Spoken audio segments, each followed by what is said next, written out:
Are you ready? Can't crush us. It don't really get no better than this the podcast that you're looking for if you're really heavy into wrestling. Hosted by the Mark. Energy that's so amazing. Gotta keep it entertaining. Rep the Can Crusher Nation. Yeah, you know what's going down in the ring. Lights out when you hit a ding ding. Knock 'em out like boom bada bing. Hold it down, you can crown me the king. Gotta shout out to the Miz and Duke the Dumpster. We choke slamming everybody, power driving, hit 'em with a face buster. Yeah, this the show you need and it ain't no need for waiting. Mark, hold it down for the Can Crusher Nation. All about wrestling and keep it entertaining. Can Crushers Wrestling Podcast. Time to break 'em, let's go. Yeah. Can Crushers. Yeah. Can Crushers, let's go.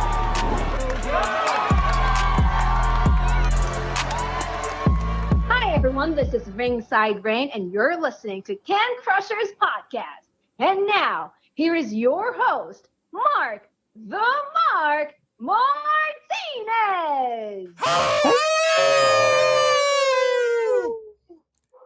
And there's Bailey, right on cue here. Yeah.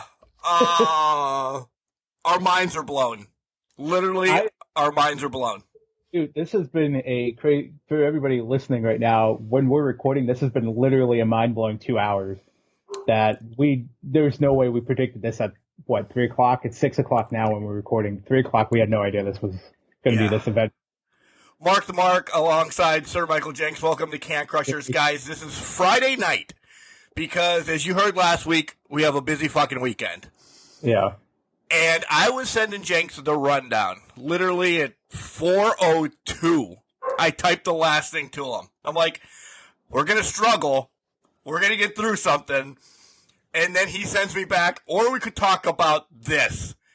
And I didn't see it. Guys, if you don't know, let's live our life the last 2 hours. And then you were, folks, Jenks is on Twitter. He's going to be the Twitter man during this. If something comes up during, yes, you'll hear it, but you're going to get our thoughts if something comes up, this, that, or the other. I don't know, Jenks. What we're talking about is Vince McMahon is retired. All right, we'll get to everything else later, maybe. I don't know. My mind is now blown. Because as we talked, he's a scumbag, he's this, he's that, he's everything we hate about him. Now I just go back to Vince McMahon sitting alongside Gorilla Monsoon, this, that, the other, the blue blazer just popped in my head. In that blue WWF blazer, this is a rough day for me. I don't know how to process this because we've always said WWE is not changing hand, and we've always teased, Fox is going to buy, this or that's going to buy, and we're going to talk a lot about this. I never thought Vince was going to give it up until he died. Today fucking changed the world. I didn't think so either, and you're right. It changed the professional wrestling world and the world in general, and to your point, because who the fuck would have thought Vince McMahon, a stubborn Vince McMahon, we have seen Vince McMahon, we have all grown up with Vince McMahon in our lives. If you're listening to this, you definitely have. But you know how stubborn that man is. This is the man that defiantly fought the steroids trial in the 90s. He defiantly, everything ratings-wise, he pushed the envelope in the Attitude Era. This man was staunchly and stubbornly would not back down because he's Vincent fucking McMahon with the grapefruits in between his legs. And today he retired from WWE. And to your point, I think it has rocked the entire world. I mean, initial reaction is, holy shit. I can't, obviously. Last week we speculated, we talked about the contract things that were in his contract, walking away, things of that nature. I can tell you honestly, last week I did not see him retiring at all. I thought that was the last possible fucking option on the table. By the way, we are drinking heavily. We are. Yeah. What do you tell everybody what you have? I have Screwball peanut butter whiskey right now, straight on the rocks. So it is getting watered down a little bit, but it's going to be pretty much straight through the vein. I have half and half. I got the Pure Leaf raspberry tea with Maker's Mark. Literally took the big gulp of to get the iced tea out of there and just filled it up. That's where we are. And this literally, Jenks, I'm stuttering because I don't know. Well, I was going to, let me go back off that, Mark. I don't know either. And when we first heard about it, again, I said, holy shit. But at the same time, I'm like, well, this was coming. It needed to happen. But to your point about thinking about him with Gorilla Monsoon, and you think about up until everything came to light, you hold Vince McMahon in some esteem because you have to thank him, or you have to be appreciative that he has put professional wrestling in the business, in the place that it is right now, which created WCW, AEW, ECW, any ROH you can throw into there. Everything we see now, every company that has come out since WWE moved away from the territories is because of Vince McMahon. So he has pioneered. He might be a scumbag, and we might not think too highly of him as a person, but he has been the revolutionary force that has changed the whole landscape of what professional wrestling is. So, yeah, for sure. And that's, you know how you never want to get rid of your childhood memories. You never want to drop those. That's where my mind went once. And the son of a bitch himself, and I guess that's a pat on his back, didn't allow us to announce it, or Van Vliet, or Sapp, or Alvarez, or any of those other guys, or Triple H, which we have to talk about him as well, and then Stephen Khan. None of those guys did it. He just did it nonchalantly. Hey, I'm fucking 77. I'm retiring today. Then, now, forever, and together. What? Like, what the fuck? Like, no, there's no way. There's just no way. Do you think he talked about any, hey, at 4:05 I'm dropping this today? Or is this like, hey, I'm quitting my job at 9:01 after I punch in on a Tuesday just because I'm pissed off at my boss? I don't know. Because to me, Mark, I don't know if this was more of a spur of the moment type thing, or because is there more coming that we don't know? Well, or we're going to bring it back to that in a second. We can bring it back to that. Or is this a plan? Because to me, Vince McMahon, despite what he is and despite what faculties we think he has lost at his age of 77, he's a smart businessman, and he's not going to do this before one of his biggest pay-per-views of the year. He doesn't do this a week out. Which could change. It could change based on fallout from this announcement. So, I don't know. Again, guys, this is all recorded even before SmackDown, and there's so many allegations of going on for SmackDown, which this is the only time we could record this weekend. So we have to do it, and it's now biting us in the ass. But you know what? I don't think it is biting us in the ass. Because I think somehow, by the grace of God and the miracle of God, we recorded this perfectly right after this whole thing hit. Yeah. So if we get lucky, this was going to be what we got lucky on. Not the lottery, but it was this breaking news of the wrestling industry that basically just changes the landscape. By the way, pause for a second. You win that $660 million in the lottery tonight. What are you doing? Oh, my God. I am, well, first off, I have a deal to split it with my mom so she can retire. So that's done. It's after that, I'm retiring. Yeah. I'm retiring and maybe opening a brewery in a couple years. We'll see what happens. What about you? Is it an island in the sun? No, I fucking hate water. Jenks, don't. That's the man that takes care of a pool every week. Every day. Yeah. I never am I going to an island. This is all after bills and stupid stuff and taking care of people. Wrestling promotion. Balls to the wall. Maybe not. Maybe WWE. I don't know. How much is it going to go for now? Billions. Yeah, billions. Well, billions, of course. Sorry, Twitter feed just saw an exclusive report we'll have to get into in a little bit here. But billions upon billions it would have to sell for. Right. There's no way around it. And honestly, I think we mentioned this in the text message chain. I think the sale's imminent now. Oh, without a doubt. Yeah. Especially with, we'll wrap back, especially with who's on top now. It's not just one person. like an outside family member. It is his daughter, the princess of wrestling. Yes. And Nick Khan. There's one fly in this fucking studio, by the way. That's what I'm waving at if you're looking at me. We're recording on Skype this week, so Jenks can be the Twitter man. There's one fly in here. I don't know how it got in the house. I don't know how it got in the studio, and I'm pissed. But, yeah. I mean, Khan's his yes man, and Steph's his daughter. And then also released today, Laurinaitis is essentially out as well. He's been out, but Triple H is now head of relations. Yeah. What? What? First of all, I thought that was going to be the big news of the day. Triple H is back as EVP of relations, and at the same time I said, what? And also rejoiced because I thought that was an excellent move. I thought it only happened out of necessity for his health. Yeah. At that point, he should have came back to it right away, but I thought that was going to be the big news of the day because it made total sense. He was back in a position. The talent love him.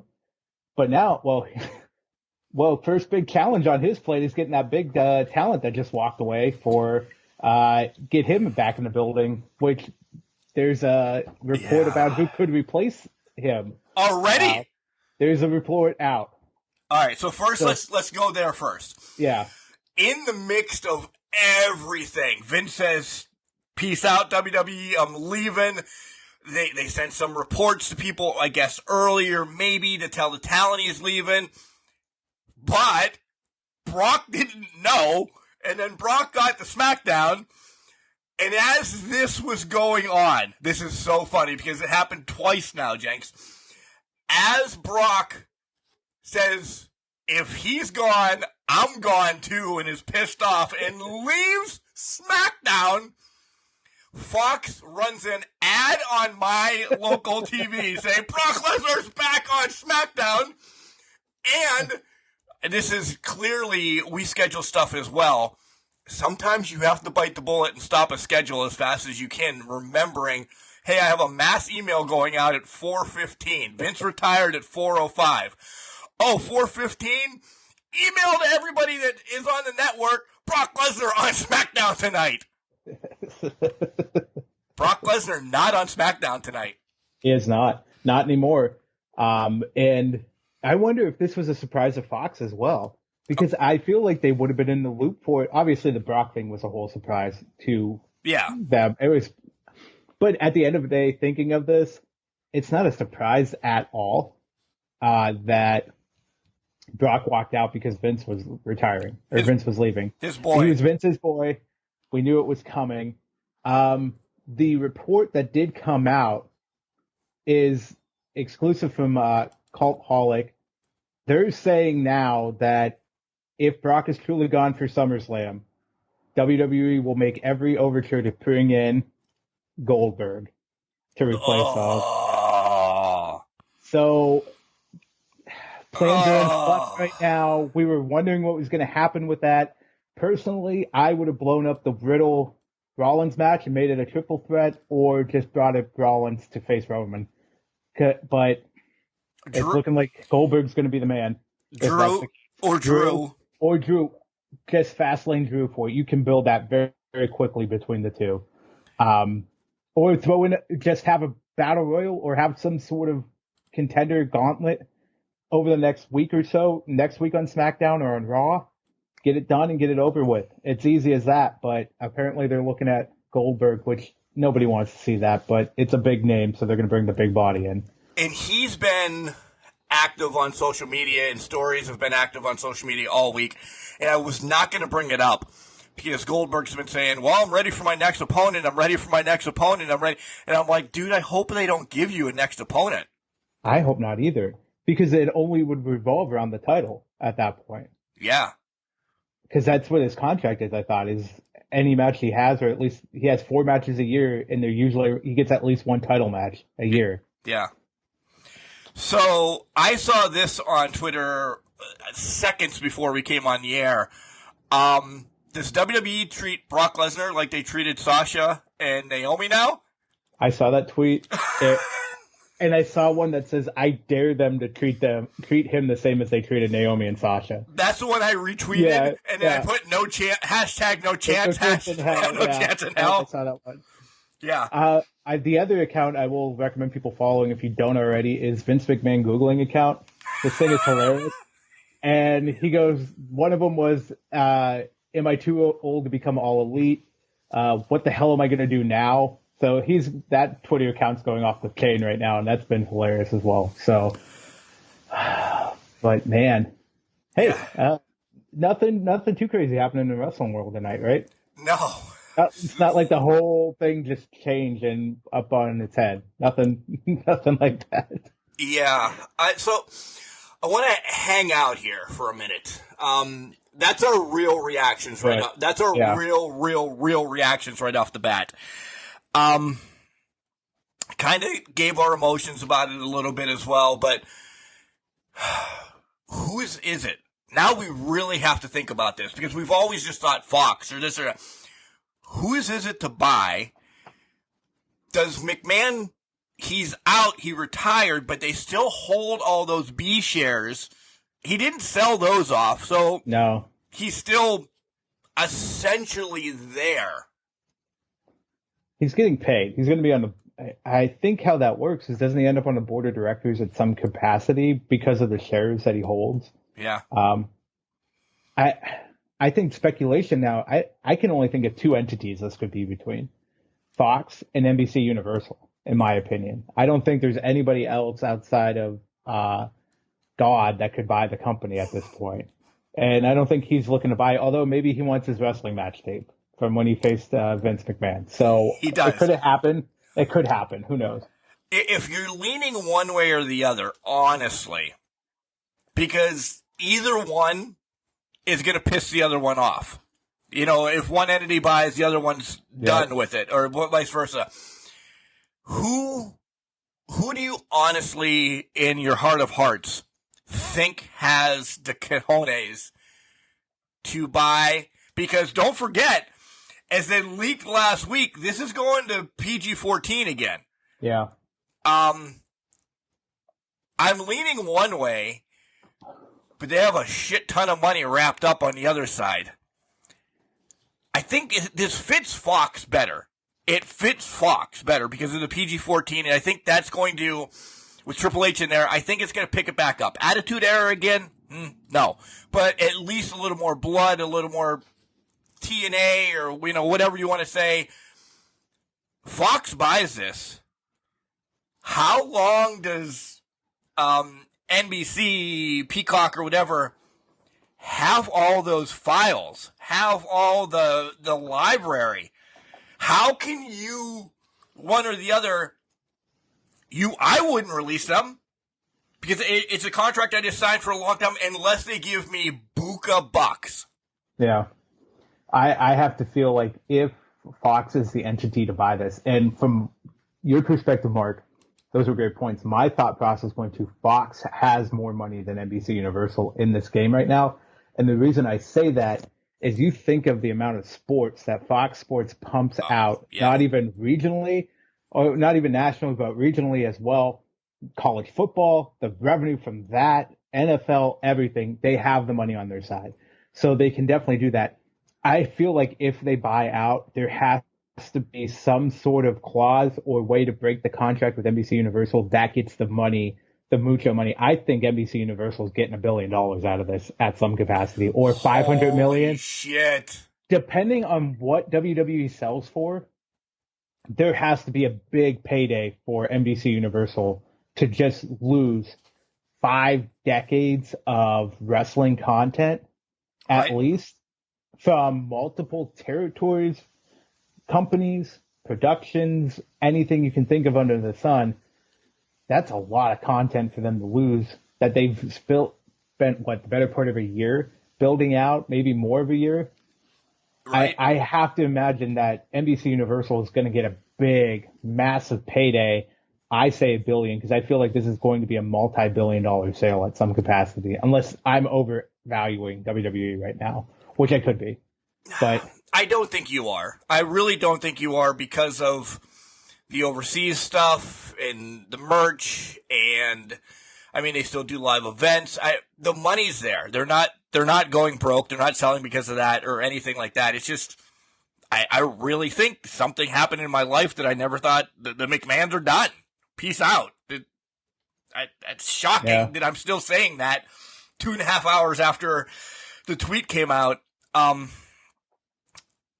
would agree with you. I think it's Fox's, and you know who takes the hit, though? Who? USA. Oh, yeah, for sure. They lose their biggest... I would assume that's their biggest ratings grab of the week is Raw. And they lose that, it's over. Yeah, because you could put Raw on FSN. You put it on Fox's substation then. Because what do they show Monday nights? Yeah. I don't know, a replay of Pitt and Notre Dame from 78? Actually, to be honest, I think they're showing SmackDown every Monday night. I know they show it multiple times a week is SmackDown from the previous week, so you have the time spot already. Might as well take advantage of it. Yeah. Oh, my God. 2.5 hours ago. I still cannot believe this. 2.5 hours ago. I'm a broken record. I completely understand that. But this is just, it's changed. It really has. Yeah. This is huge. We cannot oversell how huge this is for the entire business. I mean, obviously the ramifications are recent developments that have driven this, but this is just massive. You're changing 40 years of history right here with Vince McMahon leaving. We thought, I think you and I, and maybe the majority of the wrestling community thought that man would be there until the bitter end, until he was 6 feet deep and The Undertaker put him there. So this happening is just unreal to me. We can't overstate that. No, I can't wrap my head around it yet. I can't either. So let's go forward to keep this going, and we'll get to other stuff maybe again. Yeah, sure. The McMahons keep it, and WWE remains WWE long term. It's not Steph and Tony Khan. Tony Khan. By the fucking way, let's talk about Tony Khan for a minute. What a set of nuts he has. Go ahead. You said this to me. The man. Let me pull it up. Hold on here. If you haven't seen the tweet, and again, you're listening to this on Sunday, so you should have seen the tweet by now. But Tony Khan said, and I quote, "Thanks to the wrestling fans and your great support of AEW, I'm grateful for now being the longest tenured CEO in professional wrestling." Tony fucking Khan with a Jeff Hardy dive off of a ladder on this whole situation. Tony Khan has the biggest grapefruits in professional wrestling right now, possibly with that. I'm going to be devil's advocate. Do it. IWC has been owned by the Plumbers for, I think, 10 years. I know Al Snow has owned OVW since 2017. AEW wasn't around. But just to state that fact, with no fucking disregard to any other indie promotion or anything in the world, New Japan, anything. What a son of a bitch. That was middle finger. That's all it was. Yeah. And so go ahead. And I loved it. No, I loved it. Such an asshole. That's why he steals our ideas. Such an asshole. It's the pettiness for me, Mark. It's just the pettiness of the whole situation. Yeah. He's been stealing his talent, so why not steal his moment to retire? Tony Khan, I cheers to you. I'm going to steal a TikTok thing. He looks like a nerd that owns the Jacksonville Jaguars, but he tweets Vince McMahon on his retiring to go fuck himself. He's a 20. He's a 20. Right? That just blew my head again. All right. So going forward, if they don't sell, and this is the new era, or I guess there's already been a new era, a changing of the guard, or whatever they're going to call this era now in WWE, my pick would be you skyrocket Triple H there. And let him a black and gold brand, let him run whatever. I just think Triple H is there. I think it was just a safe bet Do you think Steph? I mean, you would have had to have thought Steph knew her dad was going to do this. Like, did he? They had to. I literally am stumbling because I don't know the plans in action, or it wasn't like 4:05. Fuck this, I'm done. Hey, Steph, now you're running the company. Yeah, Vince McMahon's not a normal blue-collar worker like us that would do that, but he. So, I feel like she had a thought that it would happen. She probably was in the know. It was going to happen. It was going to drop. Maybe they knew 2 weeks ago. He put in a 2 week say, "Hey, I'm going to retire, but let's keep it under wraps." Yeah, 4:05 on 4:05. July 22nd. Fuck you all. Can't even finish the workday out, dickhead. I don't blame him. See, in my opinion, though, I would play devil's advocate on you. Triple H, to me, I don't think he would go above that talent relations level because I feel like he's for the talent, and I don't think the CEO role fits him. I think it would fit Stephanie perfectly. Obviously, she was for many, many years until Nick Khan came involved. It was probably our thoughts that she would be the one that would take over this company when Vince did meet his maker at the end of it. But, I think Stephanie is the one bred for this unless they are preparing or unless they're just looking at it from a stakeholder, shareholder perspective, because this is a publicly traded company and they need to have someone with an actual business acumen there. I feel like Stephanie would still qualify for that, but I could see where they go. Maybe they do default to Nick Khan at this point and say, Nick, this is where we're at. We're going to lean on you. And that's probably why he became co-chair today in lieu of all of this. Yeah, and Steph goes back to V then, because remember, we were talking about a month ago, Steph walks away. Maybe more than, but Steph walks away because of family stuff, and was the allegations of family stuff to get her ass out of it as well? We don't know. The allegations are still going to come out at some point, I think. Are they though now? I don't know. Well, here's the thing. It's not WWE's problem anymore, is it? Or is it not? It happened during their watch, so it would be somewhat of their problem, and they would be somewhat comparable for it. They're in the loop on it. But again, these were Vince McMahon's payoffs and Vince McMahon's shtick. Now, let me go back to you with this. Does Stephanie walk away? Or let's think of the thing that we're not even thinking about right now. The head of creative has left. They don't have a head of creative right now. Is that going back to Stephanie? I already saw somebody trying to campaign for Paul Heyman again, which I don't think that's going to happen. But would I like it to happen? I think Paul Heyman would be a good choice for it. But it's somebody put Impact outlasted Vince as I refresh the Twitter feed. I don't think so, but okay. Yeah, but we'll go with that. But yeah, so now does Stephanie shift into that creative role? We get Nick as the CEO. Triple H is at the EVP level. It's the perfect triad, right? They still have input, but you found a way to keep it where you want to be at. And I think Stephanie and Triple H might want to just be at that creative and talent relations level, which there's nothing wrong with that.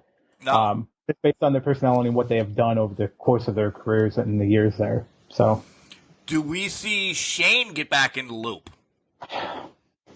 Nah, I feel like Shane's done. I do too. That was just a quick one. Yeah. I get where you're going with that.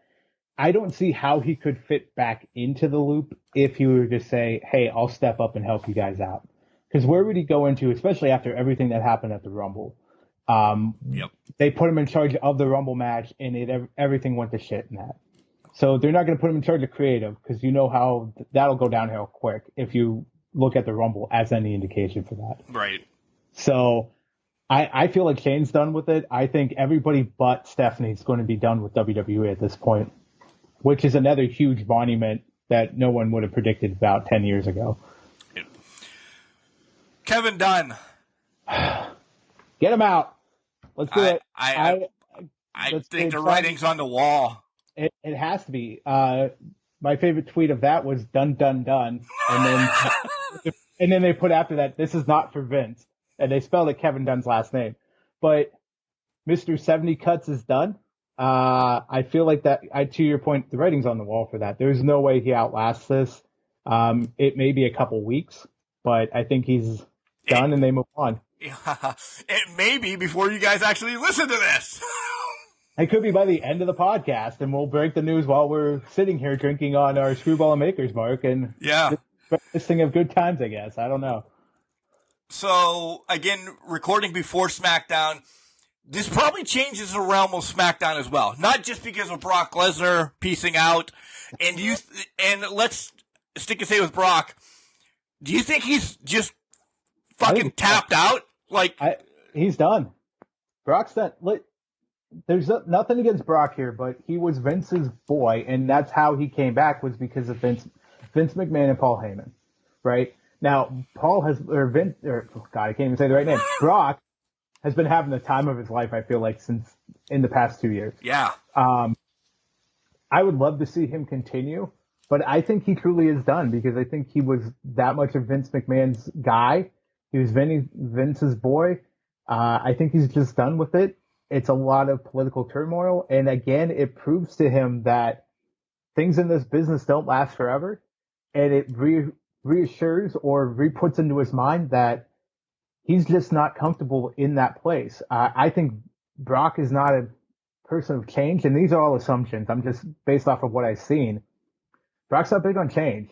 So this whole shifting of the guard, whole shuffling of pieces, people being moved away, people that had his back or thought he had his back, that he doesn't think that other people have his back, I think that pushes Brock away for a long time until an inevitable Hall of Fame ceremony, because I think he'll come back for that. But I think he's done. I think he's done with the BS, the politicalness of it, and he's probably going to go back to Saskatchewan and just stay in the fortress. And that's about it. And cut deer and bison. And butcher meat in the middle of his fortress. That's all he needs to do. Travel a mile to get to the phone. Do we see, again, I'm going to say this again for my 50th time, do we see McMahon on SmackDown tonight giving a statement saying, I'm done? No. Or does he just ride in the sunset? I think he's ridden into the sunset. I don't think he's there. They had the talent meeting earlier at 5 o'clock, at least with the staff and that. I think he's ridden on the sunset. He wasn't even at SmackDown today. So there's probably sniffs of what's going on. Where's Vince? They might have played it off, but I don't even think he's there. Back to Greenwich. Back to Greenwich. He was done. It was over once it dropped. Because I feel like he gave the resignation, if it just happened today, it was in person. Which you do in companies and that. If you're giving your resignation, you do it in person. I think that happened in person. He's nowhere near SmackDown right now. I was going to add something else to that, but yeah, I don't think he's even there, to be honest. So this probably plays into Raw, but I think something smelt fishy Monday night with the Titus O'Neil opening the show. I did not understand that in watching it, and I watched it again. Something about that did not seem right at all. Why is Titus out there? Why is the ambassador doing this? Where's Vince? Because this seems like a Vince McMahon type thing that he's been doing over the past couple months. Yeah. So something smelled fishy Monday, now putting in these pieces. And again, it's hindsight's 2020. You're starting to put in these pieces. Something's been in the work all week with Vince McMahon, and now we're just seeing it. Yeah, because, well, I guess we don't have to talk about it when we get to Raw, but right. Titus was uncomfortable. Titus is very jovial, loud, and I understand that they were trying to prove a point that it's a safe haven, kind of. I know they weren't stealing anything from AEW, but everybody's welcome. We're in this together now, forever. But hopefully they change that moniker soon too, because it's been one of the worst ones I think they've had. But it was very forced from Titus, very scripted. Yeah. Like, he goes off on random fucking tangents once in a while, and you don't know what he's saying, but he was eloquent and, just distinguished saying this. And it was questionable. Like, this is supposed to be Vince's thing. This is supposed to be him coming out and saying this. Yep. So I give you that. Yeah, and now what the hell is going on? I'm sure the talent thought the same thing Monday night. Like, why is Titus doing this? This makes no sense. But, yeah. Probably the best guy to do it. You don't have, I don't know, Otis come out and say it. Well, I think logically it makes sense because he's technically the ambassador, the global ambassador for the WWE brand. So, yeah, you would bring out the global ambassador to do it if you're not going to trot out a McMahon to do it, right? Right. Because you're not going to put Kevin Dunn out there, who's never been in front of the camera willingly. You're not going to put out there Nick Khan. You're not going to put out anybody that people don't recognize. So it just made sense to do Titus. And you're right. Titus stuck to the script to a T because he had to.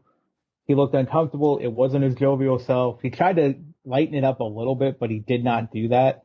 So you could tell that he was having a tough time with it. But everything's now falling into place. Like, what? So what else happened this week that just makes even more sense now that we're on Friday night, 6:47 in the evening, and Vince McMahon is fucking retired. So you're playing that game right now because I think a lot of people are still shell shocked at this point, trying to process what has happened. Definitely, as we're recording, yeah. Yeah. Does that mean to play devil's advocate? A big something is coming out in the next couple of days about these allegations? I think it has to. There has to be something huge. Excuse me, I'm choking on an ice cube over here. There has to be something huge coming out that forced the hand of Vince McMahon to retire or force the board's hand to say, dude, you just need to fucking walk away. We're done with it. We're done with all of that. Just take a walk, go into the sunset, disappear. We'll still pay you your shares. We're not going to push you out on the shares. You'll still get paid. But we're done with it. There's more to this story. There's always been more to this story. Is the biggest piece coming this weekend? Possibly. Or they're going to delay it as long as possible. But I think it's going to come out in the short-term future. Wrap up this segment a little bit, and we'll talk about a couple other mediocre topics. Yeah, right? When do we see Vince again? Are they going to be as brazen to do a Hall of Fame ceremony next year for him? I say no. No chance in hell next year. I'm going to use that. No chance in hell is, I don't know how I'm going to fit that into the title, but no chance in hell is that fast. I agree. I also think we don't see Vince McMahon again. This is the ending that was supposed to happen when the limo exploded back in 2007. Vince is off in the sunset. It's done. It's over with. I personally don't think we see Vince McMahon again ever in the public light in WWE. I don't think he gets inducted into the Hall of Fame until he's passed away because I believe that's what they did with his father. And I always thought that would be the way he would go into the Hall of Fame. Again, granted, at the time, I thought he was going to work there till he died. And that's how he wanted it. But I just don't feel like Vince is going to want himself put into the Hall of Fame before he's passed away. I agree with you. Yeah. But I also, no matter what these allegations end up being, as well as the steroid stuff and everything else, they're attached to him. There's people that will bring up shit. Even 95, and he goes, not 1995, but he's 95 and they induct him into the Hall of Fame. And he's alive. There's people going to be there protesting it. He's going to do this, he's going to do that. So, Vince, I think if the McMahons own it by then or whatever, for the good of the company, does not want that around. So I agree with you that Vince McMahon will never get that speech. Yeah, he's not. And it's going to be posthumous. It's going to be post his death. It's going to be a Stephanie McMahon speech. It's going to be a Shane speech. It's going to be his family speech. I think that was always the plan, so I don't see how they deviate from it now. To your point, there's going to be protests. There's going to be people that are just going to show up to detest this. So why would they even want that bad publicity? They don't. So they're going to avoid it at all costs. So yeah. Guys, this is something, again, this is Friday night, 2.5 hours ago. This broke.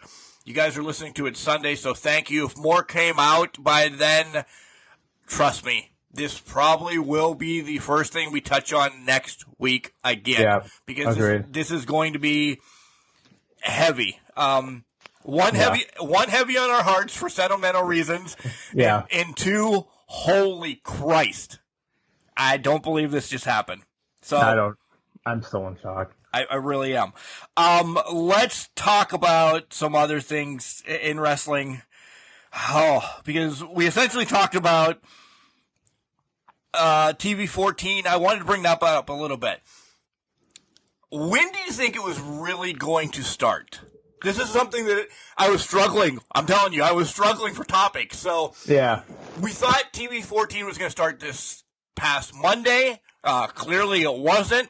Right. Then I thought, you know what? They're going to wait until after SummerSlam. It's going to be something big is going to have to happen after SummerSlam. And all this is washed away now. My thoughts are just not there. But I think it's still, they're going to transition to TV 14. How far are they going to go with it? When? Yeah. I think it's after SummerSlam. I've seen reports that it's going to be at SummerSlam. It starts. If that's the case, it starts with the last man standing match. Well, it would have started with the last man standing match if Brock was going to be there. If Brock's not there, it's not going to start there. I think the natural break and the natural start of it would have been the night after SummerSlam, because you make it it's always after the big pay-per-views. They've been making those the big nights of the year. Obviously it's been forced a little bit over the past couple years. It hasn't been as natural as it has been in the past, but I feel like that would have been the natural start of it. Yeah, I saw the reports that it was going to be this Monday. I'm like, this is a random Monday to fucking start this. Right. It'll July, no build. We're just going to start doing TV 14. No, that doesn't make any sense. So I don't see it being too far out. I don't think the retirement of Vince actually dampers that at all. No. I think it actually was just, we're going to do it anyways, no matter what. So they have a game plan that will change now because of Brock, but it's in place. I think it's definitely going to happen the night of or the night after SummerSlam. Do they, going back to Brock because you brought him back up, and we may still be recording when SmackDown comes on, so yeah. I'll turn it on in the studio. Do they make reference to Brock tonight? Do they? Clearly, they're not going to say Brock walked out and threw the titles on the ground and shit like they did with Sasha and Naomi. But do they say something happened to Brock and we're looking for somebody, and then clearly Goldberg's not walking in the door wherever the F they are tonight? Yeah. I don't know. Like, I feel like they're not going to mention Brock at all. They're going to brush him under the rug. Goldberg, if he's coming back, and that's the true statement, he's walking in the door at Madison Square Garden Monday, because that'd be their big pop. With Brock gone, and if they know Brock's gone, they're going to do it right there. I know Roman's going to be at Madison Square Garden for Raw. It's their perfect moment to introduce Goldberg back into the picture for the title shot. So, yeah, I don't know.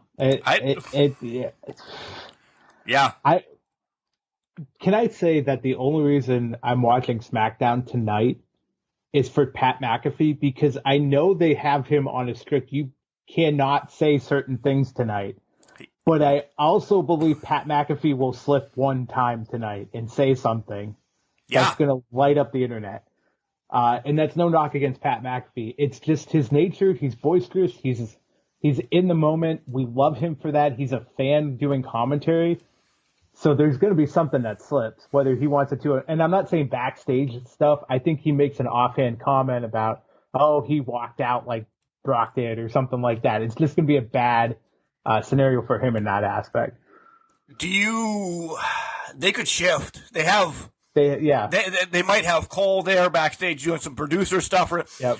Do that. Well, Cole's always there. I mean, Saxton or somebody. do they pull McAfee because of that tonight? Nothing against Pat, but he does say, fuck, he called a kid Bray Wyatt on a pay-per-view and shit went crazy. That's true. I will say I don't think they pull him because they're going to give him the leash and say, we trust you, but to your point, he don't did hang call yourself. Bray Wyatt yeah. on a pay-per-view. So don't hang yourself tonight. Yeah, be cautious of what you say, because even though Vince isn't there, but you know what? At the same time, they might be lighthearted about it. Honestly, we're acting like this is the saddest day in Vince McMahon's life.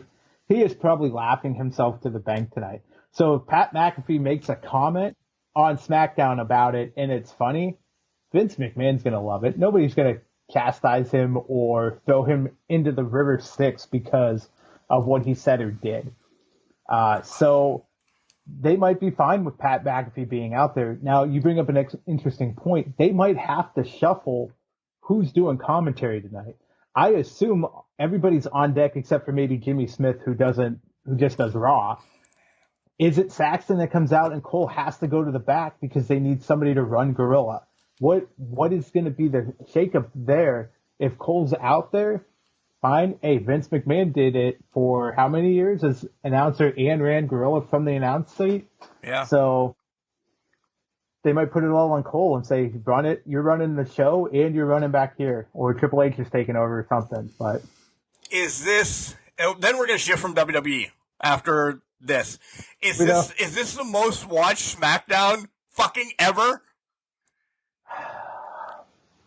I would assume so. I think this is getting a huge rating spike from anybody. Now, do I think anything significant is going to come of this? There's going to be segment 1 is an announcement about this, is dedicated to this whole thing. After that, biz as usual. They got to build for SummerSlam. They still have a pay-per-view. Their main event, half of it walked out, so now they got to figure those fucking cards out. So they're shuffling other parts of the deck right now. It's gonna be a shit show. It is. But let's be honest. Perfect analogy. I mean, let's be fair to WWE. They're used to it changing an hour beforehand anyway. Right. So this is perfect. Yeah, they had 3 hours notice at least. Vince has been shuffled. Vince has prepared them for this moment of everything's going to shit right now, and we're throwing it out. That's a great fucking point. By the way, I think we need to record more later on at night to have beverages. I'm done, by the way. I need to go get my next one. So do I. I'm empty. So, one last thing here in segment number 1, and this is something I thought we were going to talk a lot about. Fuck, we have more weeks to talk about it, but let's bring it up. Flair's last match was announced this week. Oh, yeah. What a video. What feelings? I'm pissed about it. You're pissed about it, all right. All right, so completely understand the tag team aspect of it. Yeah. He's fucking 7,900 years old. Right. Cool. Get your son-in-law in there. I'm all for that. It's been leading up to Lethal. He's been training with them. They got pissed off on a podcast or whatever. Just because it's in fucking Nashville, goddamn, and God, I love you. I'm looking at Double J right now on the mural that he signed, that Karen wanted, that they wanted to put in TNA Studios. Why is it Double J? By the way, the dogs are pissed now. You got the dogs riled up. Yeah, why is it just because they're in Nashville? Double J's the answer. It was the same thing with the tag title match at SummerSlam. Now it's Flair's last match. Double J's the answer. I don't know how, I got nothing against Jeff Jarrett. He did wonders for the business. He did his thing for the business. But Jeff Jarrett seems to luck into a lot of different things just because he's there. Or he has ties. You should have all reign over everything in parts unknown, then. Yeah, because he's there, he lucks into it. Or they throw him into it. I shouldn't say lucks. They throw him into it because he has the ties. I guess the only connection 3/4 of this match make absolute sense. The Double J component does not. unless you take into account that, hey, anything that happened between Flair and Lethal, beginning with Flair and Lethal at the beginning of their time together, happened in TNA and Impact. Jeff Jarrett led it at that point, and that's why they're tying it all together. That is the only reason I tie it together with Jeff Jarrett there. And I hate that. We should start doing video. We really should. I just got so disgusted. You did. So disgusted. If that's the reason. That in Nashville. Why else? Or they both strut. They both strut. They both strut. Well, I mean, it's the only reason I can think of. Honestly, that's a better reason than it just being in fucking Nashville and Jeff Jarrett just walk through the door and say, "Hey, I live here now," and they tied it. I live here now. I think he's always lived there. He's always lived there, but ain't he great, right? That's big Jeff Jarrett. So there's a lot of other matches, and it gets closer. We'll talk about those. Are you gonna get this pay-per-view on Fight? I honestly had not considered it, and I was kind of debating it, but I think there's a lot of good undercard matches to it that could be solid. This isn't going to be a solid match. Andrade and Lethal are going to put on a great match, which they should have that on AEW, but yeah, I don't want to see Jarrett and Flair go at it. I'm going to say it right now. This match will be 3/4. Actually, you know what? 90% Lethal and Andrade. Maybe 10% Flair and Jarrett. I saw a tweet earlier, and let me ask you this.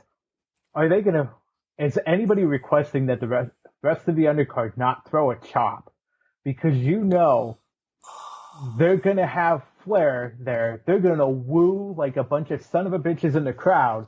They want to save that for Flair. So is there going to be no chops leading into the main event? Which I'm assuming this is the main event. That would make no sense if it wasn't.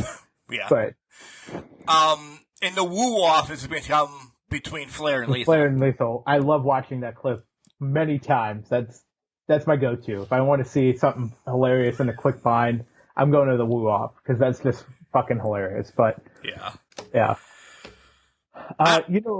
Go ahead. No, go ahead. I was just gonna bring it around. Go say whatever you want, and then we'll bring it around. So bringing it around, I'm gonna go off the Flair topic here. We're gonna go fine. Everything going on this week. We didn't even talk about NXT, even though it's part of a storyline and they're probably spitting in the face of different things. They've had Cora Jade throw the NXT Women's Tag Titles in a trash can. Just one of them. Just one of them. She's the only one vacated it. Let's go there. She's the only one that vacated it. But it also proves the point of the two ladies, Sasha and Naomi, that walked away several months ago, that you just treat these titles like trash and they're just on your programming for whatever reason. Props. Exactly. So let's talk about that. That made it to what, 6th on the list of shit going on this week? Yeah. And I just thought of it while we were talking and I'm like, holy shit, I forgot that happened Tuesday. But and that's not even a big news story now. No. It's like, we could have made it a big news story. A lot of people could say it's not a big news story, but at the same time, it just proved the point of Sasha and Naomi way back when, that you are treating these titles like crap. They're props. They're not worth anything. Why are we doing this? And I don't know. I just wanted to give my 2 cents on that because it literally just proved the point. Staying in this segment for 2 more minutes. I was the driver of the garbage truck all day today. It's a very tedious job when you drive for that long. I actually don't like driving that long because it's just dumpsters. It's just a long day of driving with 2 guys on the back doing dumpsters. It's all right. So I'm like, I need to get into watching something. I thought about rewatching all the Manias and just kind of go back, and I don't know why this came up, but just like, and Vince wasn't even involved in this. It was just, let's just see how shit changed from 85 until now, which we all know. But just, because we watch stuff, we were watching a Nitro, or we watch this, and we see some botches. I've never watched WrestleMania 1, and I hate the word botches. We bring them up once in a while, but shit happened back then, too. This was going to be a talking point for me today, and I completely forgot about it. Just to see if we could notice anything or how tight it was back then compared to now. Yeah. That only came up at 7:04. 3 hours later, I forgot about it. And it was just like, I need something to watch, because after SummerSlam, to me, there is nothing until Royal Rumble. You've heard how we shit on Survivor Series. They've shit on it, so we've had to. I would love to love Survivor Series, but they shit on it, so why do I care? But who knows where this is going? Castle Grayskull might be changing. SmackDown definitely changed tonight. SummerSlam on paper right now has to change because Brock pieced out. I don't know, man. 7/22/22. Is it the day wrestling died? The day wrestling changed? What's going on? I cannot process it. So I need to drink more. I'll get a glass with you. But I think 7/22/2022 is when the revolutionary era of professional wrestling died. And I say revolutionary because it started in the early 80s with Vince revolutionizing the business, moving it to national versus territory. The 90s, it revolutionized it from the Attitude Era. We introduced the NWO. They changed the landscape of the whole professional wrestling business. Vince McMahon countered that with the Attitude Era in WWE. 2000s, we saw the end of the competition. Vince McMahon dominating the market, shifting to what you can call ruthless aggression, but the PG era of establishment. The 2010s was the revolution of AEW and the build up to what ended up becoming AEW at the end of it. 2022 ends that revolutionary era of professional wrestling, sports entertainment, whatever you want to call it. And I honestly don't know what the business does after this. Is it status quo? Because there's not much you can do to change or revolutionize the business from here outside of what has been done over the past 4 decades. Agreed. They can't go back to WWF. No, they can't. So they got the F out. The F's been out for 20 years. Yeah. They can't go back. So it's always going to be WWE. We don't have to answer this now. This could be something for next week. Do we see more wrestling in WWE now? Be still my heart. Maybe. Hopefully. Fingers crossed. I don't know. Because there's talent there that can wrestle.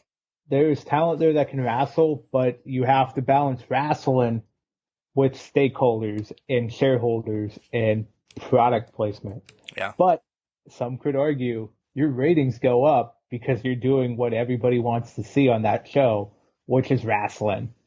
Yeah. Let's get back to it. That's why I watched the Gobbledygooker, or, well, he really never wrestled, but the Red Rooster, or, the Goon. That's why you watch it through the 90s, through the 2000s. They had the talent there to wrestle. And even though you're getting an entertaining product where you had Triple H and Shawn Michaels buying arena tickets from Crime Time in the parking lot, you also had great wrestling matches happening at that time with the immense talent you had on your roster. Yeah. And recently it shifted away from that to just being the pure entertainment standpoint, and you started losing that, and that's where AEW revolutionized the business, because they came back because they had a way to revolutionize the business. And it was very simple. We're going to give you a wrestling product. What? Surprise! Mind blown. They revolutionized it because they gave us what the fans wanted all along. So. All right, we're going to come back. We're going to talk about AEW. I'm talking about what happened this week on Raw, because SmackDown's not on yet. Is not even needed anymore. So we'll talk about AEW. Yeah, and I think segment 3 is what, SummerSlam predictions? Even though those are fucked up, they're out the window now. We might as well at least pretend like, it's going to happen, because who knows? Maybe at the beginning of SmackDown they say SummerSlam's up in the air. We don't know what the fuck's happening anymore. Yeah. So it's moving to Ridgeway. We're moving to Ridgeway. We're gonna have a barnyard match. We're gonna see what happens. Every match is a graveyard match. Don't they could do cinematic in a week. They could put all these together. I would watch it. I would too. I don't think half of them probably wouldn't be good as cinematics, but I would still watch it. Yeah. Quickly, Facebook, Instagram, and Twitter. Find us there. cancrusher69@gmail.com. Send us emails. Collar and Elbow, hats, hoodies, tees, all the cool stuff that Al Snow and his hooligans have. Use a promo code CANCRUSHERS, all one word, capital C and can, capital C and Crushers. You'll save 10%. That's not what it's about this week. We're still fucked up in the head. Vince McMahon retired. When we come back, we'll talk about AEW and Tony Khan that has a big set of nuts. But we're going to drink first. Wrestling. A love and a passion we all share. I've started a wrestling brand. The wrestling brand. A brand founded on the aspects of wrestling. Two entities working together to create a product that connect emotionally for people everywhere.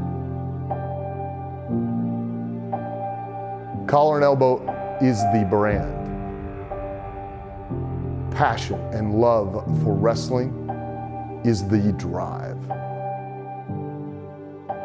I am Al Snow, and this is Collar and Elbow, the wrestling brand.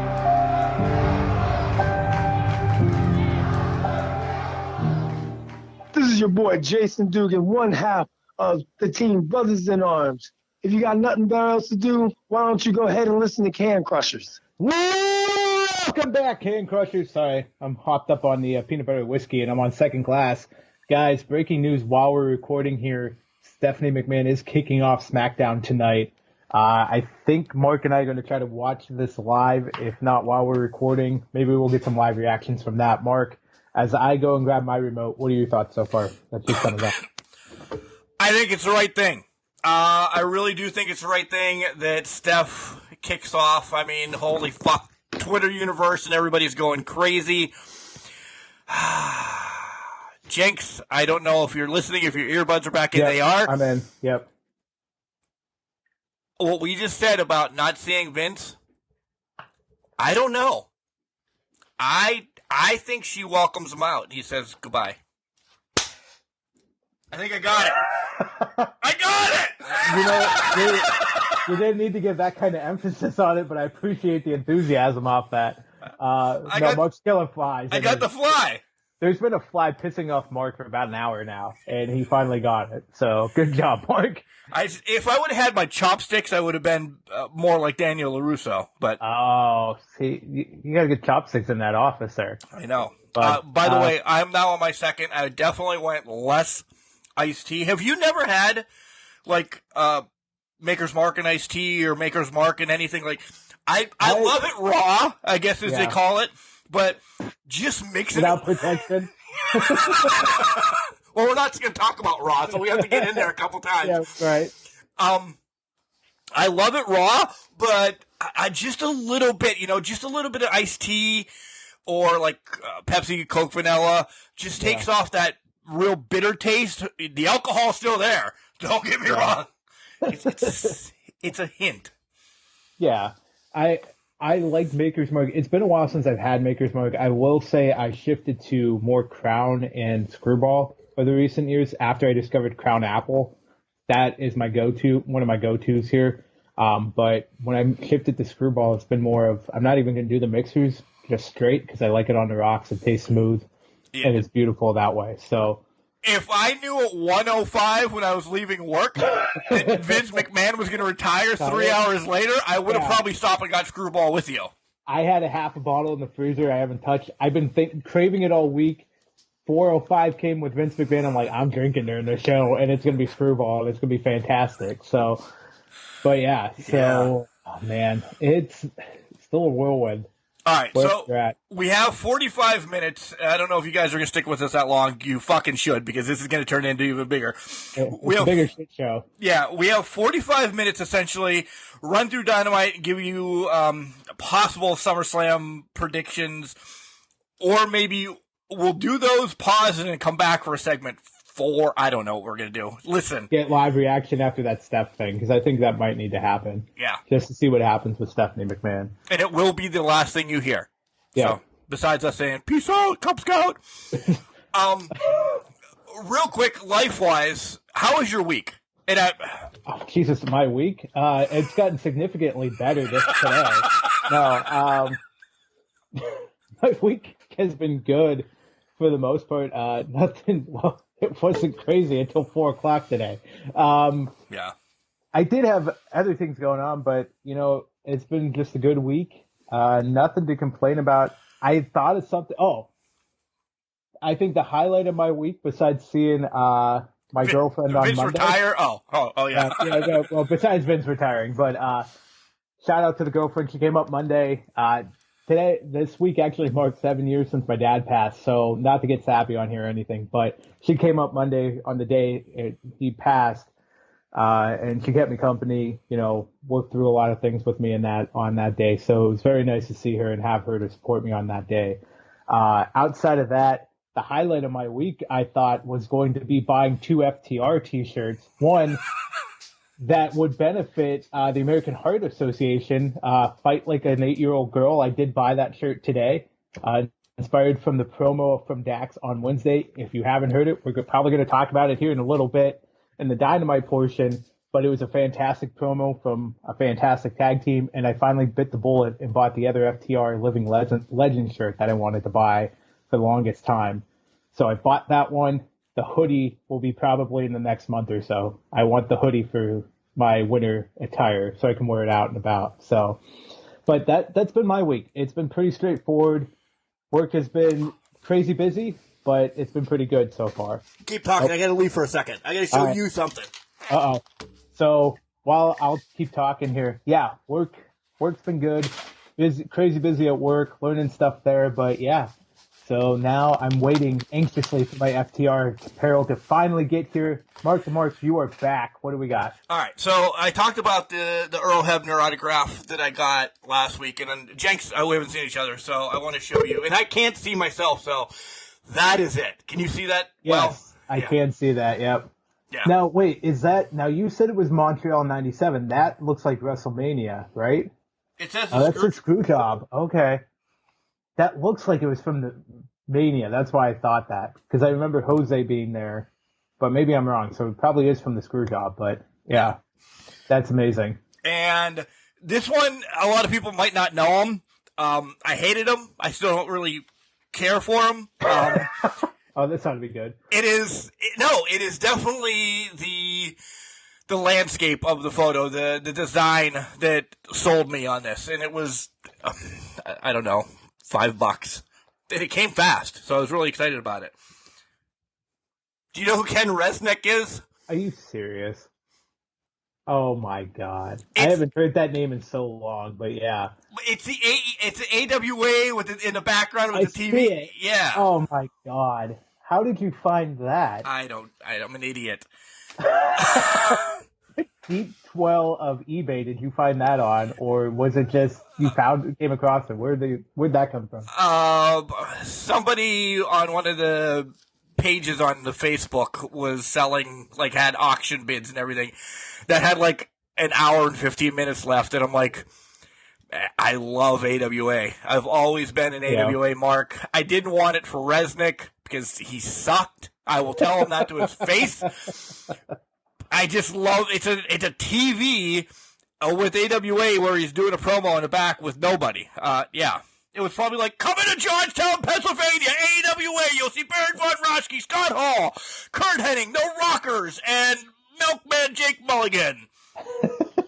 By the way, this is kicking in. Just letting everybody know. I hadn't noticed. I pulled the headphones out a little bit. I got back the speaker down a minute. There we go. But oh my God, I can't believe you found that. Yeah. Fucking thing. But yeah, I'm an idiot. Where's that going to go? The bathroom, or is it going to go out on the wall? I don't know. The studio's getting pretty full. I was going to say it looked pretty full in the pictures you've sent me. So yeah. Otherwise, my week work-wise was fine, and the weekend crazy. Yeah. Tomorrow I got some personal stuff going on, and then Sunday I will be on Slugger Sports Network all Sunday for 4 soccer games, starting at 11:30 until, I don't know, Monday morning. Now, this might be the drinks kicking in, but are you going to start off the day by going, Sunday, Sunday, Sunday, like you're at a demolition derby or something at a racetrack? I don't know why that popped into my head, but why would that happen in soccer? The screwball's kicking in, but I would, honestly, if I was doing it, I would be, Sunday, Sunday, Sunday, we're going to have great matches between X, Y, and Z, but yeah. Thank God we own the rights to Slugger Sports Network, huh? Yeah, right. Because at some point, I'm going to be like, go! I'm not going to yell it, but go!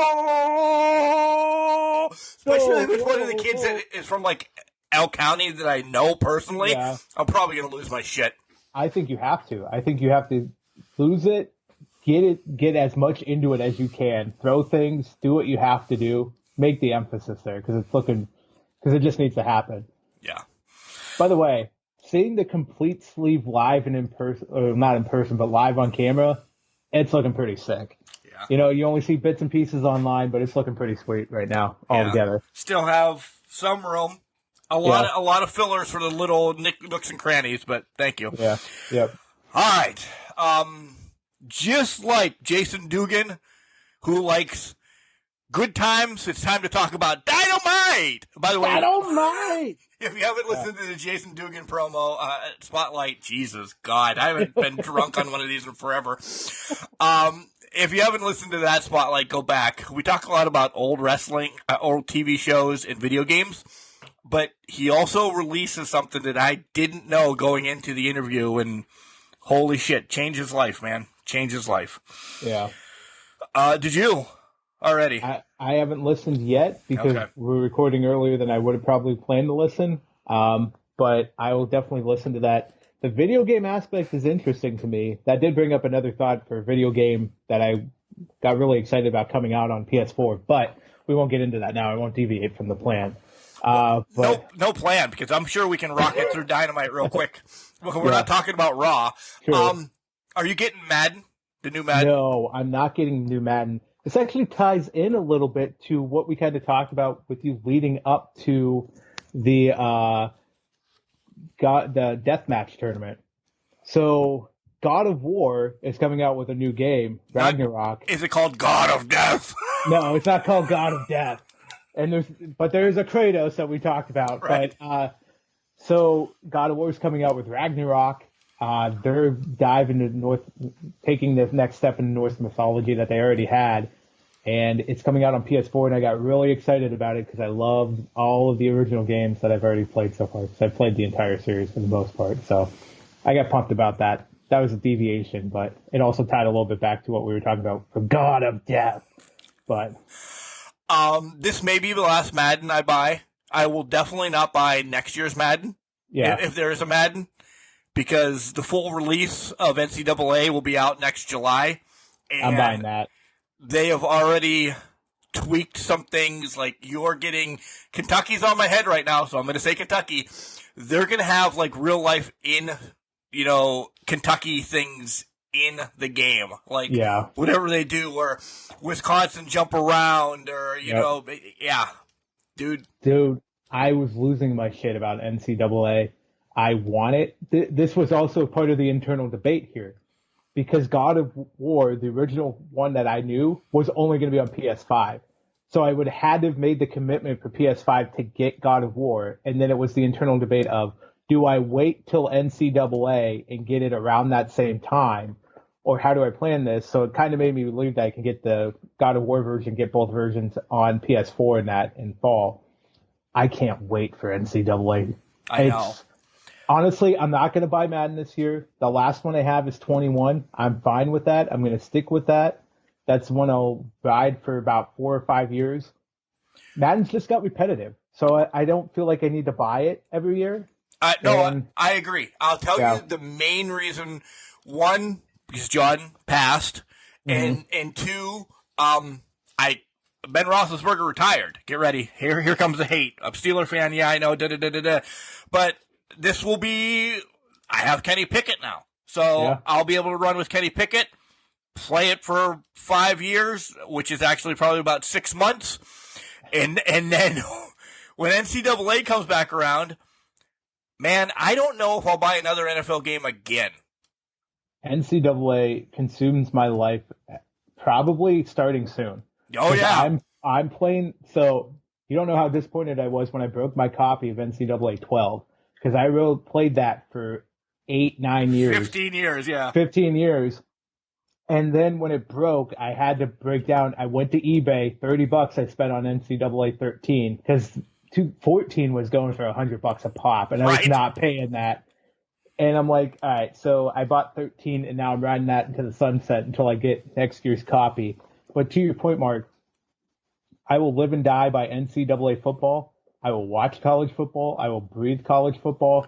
I don't know how the girlfriend's going to deal with me in college football, because NFL, I can put on Red Zone, and I'm fine. Yep. I'm good. I watch everything there.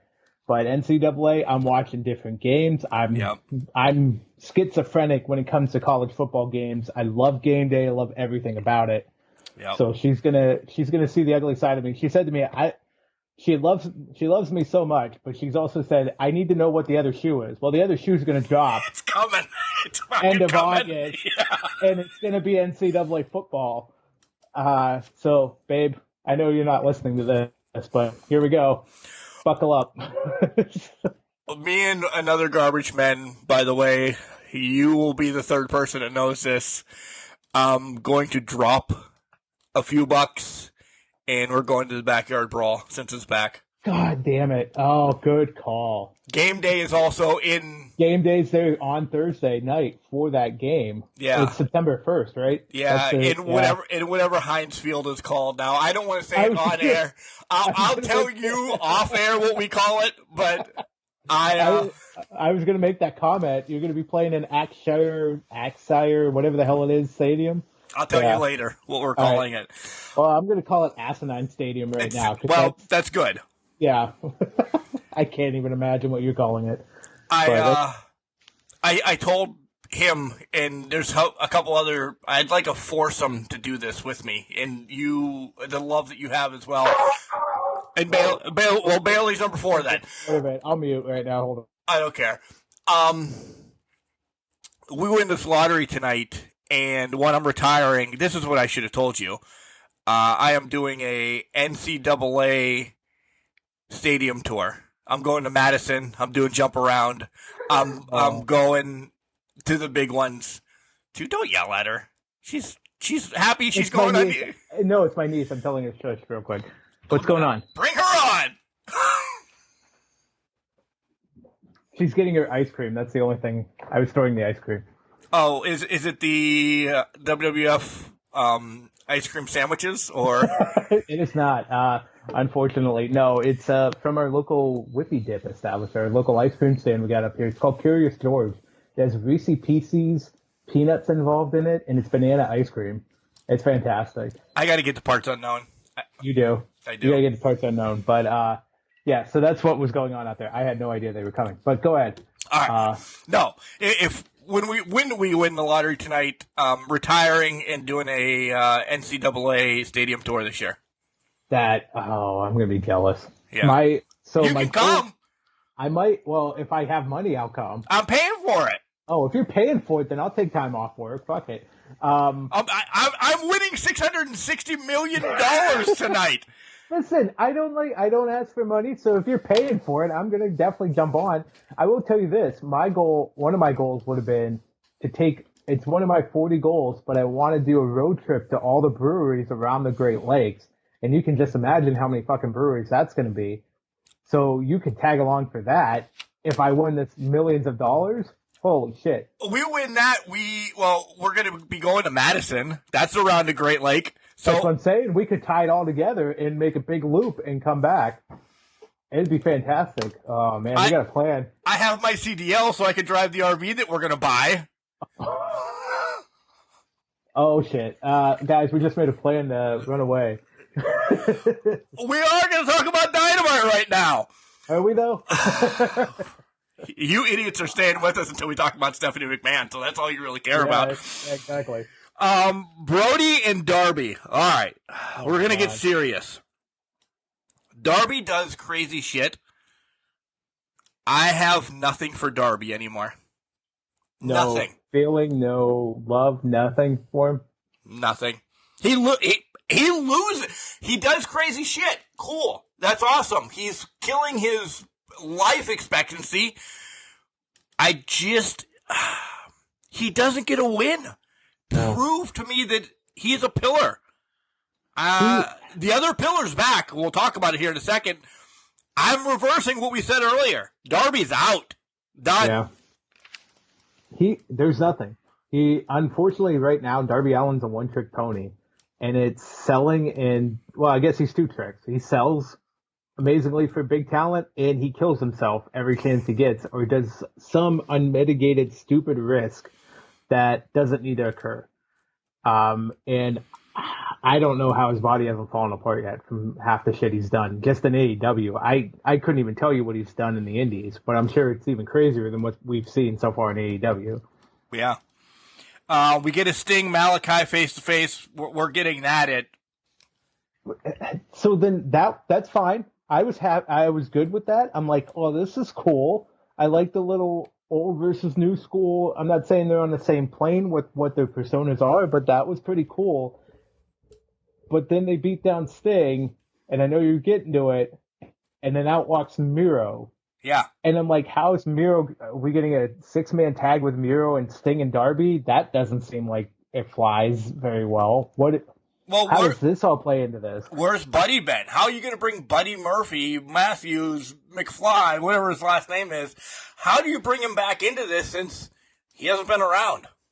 Well, exactly. What's his angle in this? Is he coming to attack Miro, or is he coming to attack Sting in the inevitable face-off? What are we getting out of this? I just don't know. They said more Fight for the Fallen's next weekend now, or next week somehow. I just don't know. Where's Buddy been? Has he been injured? I haven't seen any reports that he's injured, so I think he's just taking time off. Maybe to be fair to him, and this is pure speculation, we've seen he's in a relationship with Rhea. He could be just taking care of Rhea because she's had what could be a brain injury, could be whatever she's injured with, and full power to him. I would agree with him. Do it, because that would be something I would do in a heartbeat. I agree. If that's the case, fantastic. But I guess where do you plug him in, to your point, where do you plug him back in at? I feel like he would be a forgotten member that would come into play during a big match, which I think All Out might be Malachi and Miro. I'm not certain about that, but that seems to be where the build's at right now. Yeah, that's what I'm thinking too. And I think Sting is just like a match down the line. Nothing, Yeah. But let me play devil's advocate. One, where's Julia Hart been? And two, now Sting got spit on. Does Sting turn to the dark side? You know how much I would love that? I would love it. I would be a Sting fan again. Yeah. I think that would be an interesting tale to tell. It would be different than what the traditional sense was the apprentice turns on the master, right? Now you have the master who's corrupted. And Sting, of all people, who no-sells super kicks, finishers, anything under the sun, he will no-sell it. He's now on the dark side because of the Black Mist? What a fucking story.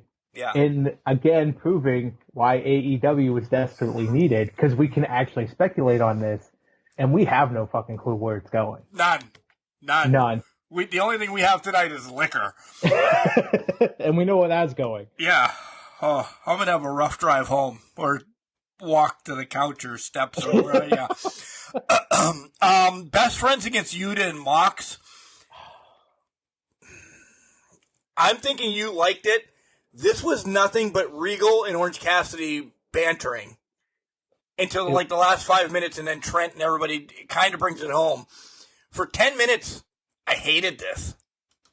I didn't hate it, but I see where you're coming from with it, and I agree. It was more about the Orange and Regal aspect of it. I think if you were surprised by the outcome of this match, you haven't watched it. Yeah. No, I'm not saying you, but anybody in general that you were surprised, you're missing the point of this whole thing. This was a match I was actually looking forward to back when Yuta joined the Blackpool Combat Club. So the fact that we finally got it got me excited for that. Maybe that gave me a little bit more esteem on it and let it feng shui.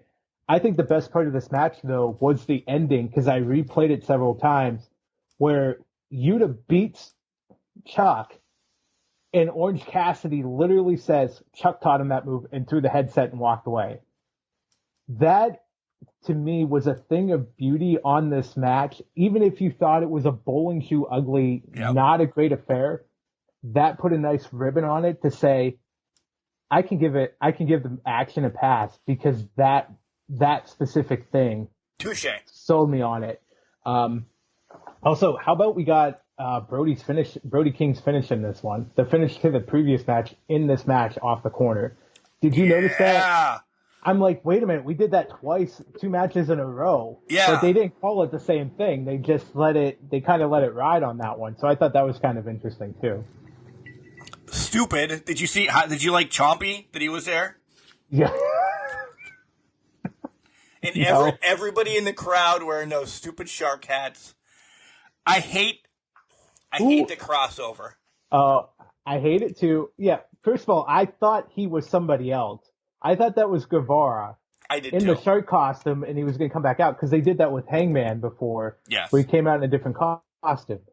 The shark hats, I hated until they put it on Tony Schiavone in the back, and I love that. I thought that was hilarious. Yes. But that was different. That's later on in the program. But yeah, for the Trump, why? Just why? But who the fuck is Kevin Gates? I thought you knew. I thought somebody knew. But then you're 10 years younger than me, remotely, about whatever. I have no idea who this guy is. Normally, when I ask my son, like, he'd be like, "Oh my God, Dad, you're dad." Like, I asked him, and he's like, "I don't know." So, somebody Googled him. The tweets I've seen that they found information on him are just fucking ridiculous. Like, some of the shit out there, I'm not even going to go into on air. I'll tell you off air. But it was fucking ridiculous. And I'm like, how is this guy popular, and why are we putting him on TV for some of the shit that he did? In the finisher of the match! Yeah, exactly. I have no goddamn clue. No fucking clue. So this pissed me off, this whole celebration. I didn't care what happened, because this guy, I had no idea. Yeah. He throws a mean hook. Yeah. Level knees. But honestly, as soon as they showed the cake, I knew Sterling was getting it. So, yeah. Yeah. But, yeah. There's a cake, the bad guy's gonna wear it. That's been in wrestling since... God knows when, since before Vince McMahon. And he quit today. He did quit. Did he? I missed that whole thing. Missed it all. But yeah, so. Do you want a Butch shirt? We're just randomly all over the place today. I have notes, but I'm changing them in my head now. Let's do it. A Butch shirt, for some reason I laughed when they pulled out the Butch shirt because I thought it was going to say something else. And then when they gave Blade the Butch shirt, I'm like, come on, this is not supposed to be that funny, but it was hilarious to me. Do I want one? No. But. And this showed, and then what's coming up, please stop making reference to Dark Order. It's done. It's done. It's over with. Let's just call it, it's Reynolds and Silver now. That's the tag team. Yeah, and I don't even want a tag team anymore. Nothing against Reynolds. Please give Silver a run at the TNT title. Yeah, I think John Silver's born for some sort of single success at some point, and I think they just need to get him into that position because he can do it. Yeah. He can do it. He can hold the camera. He holds an interview together. He jokes. The jokes land. Everybody likes him. I think he's perfect for it. And drop Silver and call him Johnny Hungy. Yeah, Johnny Hungy, all the way. I'll buy a shirt that says Johnny Hungy on it. Yeah. Him eating like a Permane Brothers sandwich or something like that, yeah. The sandwich changed from the towns he goes to. Like, they changed the Suplex City for Brock. It's a different sandwich every town. Tony Khan, get us a merchandising deal. Copyright on that, yeah. Copyright Johnny Hungy. If you hear this, just give us 5% or something of your sales. Deal. I don't care. Deal. But hey, Mark, what? Did you think the Varsity Blondes were going to win? No. I was trying to make a segment to this. I was really trying to make a segment to this of how I could bring up that we didn't care that the Varsity Blondes were there. Well, the only reason they were there is because Griff Garrison looks like Jungle Boy. Yeah. That's the only reason they were there. I mean, now Brody Lee or Johnny Hungy thought it was Griff or Jungle Boy at one point, and now Christian Cage told Luchasaurus he looks like it. So, all right, so they win. Lucha and Christian win. Yeah. Jungle Boy comes out after they beat the other guy's asses for a little bit. What's your thoughts on this? Oh, you switched to water, you mofo. I'm calling you out. I still got it. Oh, okay. I just loosen up the cockles here. I just got the water just to hydrate a bit. My cockles are always ready anymore, especially tonight. Is this a swerve? The whole Jungle Boy comes back, Lucha steps aside. If it's a swerve, I'm all right with it. If Lucha's already back with Jungle Boy, why the fuck did we do it for 2 weeks? That pisses me off. That's where I'm at, too, because I have no idea what this is. I feel like it needs to be a swerve, and that All Out, when this match inevitably happens, then he turns back on Jungle Boy, back to Christian Cage. I think that's the only way this works, but yeah, because why would you go to the extent of changing his mask, changing his appearance, changing his theme music, doing everything to make him seem like an evil character, and then 2 weeks later, oh, Jungle Boy's back. Let me embrace him. It just feels that way. I thought he was going to turn as soon as Jungle Boy got ahead of him. Yes. And he was going to attack him, but he didn't do that. So I feel like it's going to be a slow burn to add a pay-per-view for it to happen. That's the only thing I can think that comes out of this. If not, and maybe this is me overreacting, but I think the whole Jurassic Express loses credibility at that point. Yes. Because why? Yeah. Why did that? I get that it's supposed to show they have a tighter bond than Christian thought, but to me, them getting back together, it's tainted. It's done. I don't want anything to do with it. I don't. You're agreeing with me. I don't know if others do, but to me, that just taints the whole legacy of what they were. Yep. I literally on that same page. Not that many notes, but literally on the same page. The Gun Club backstage. There's going to be a rap battle tonight as we record. Wait a minute. I'm not excited for it. I hate it now because we're not going to get Max Caster with Vince McMahon retiring news now. And I think they're going to put him... Oh, shit, that's right, because it's recorded! They recorded the night of Dynamite.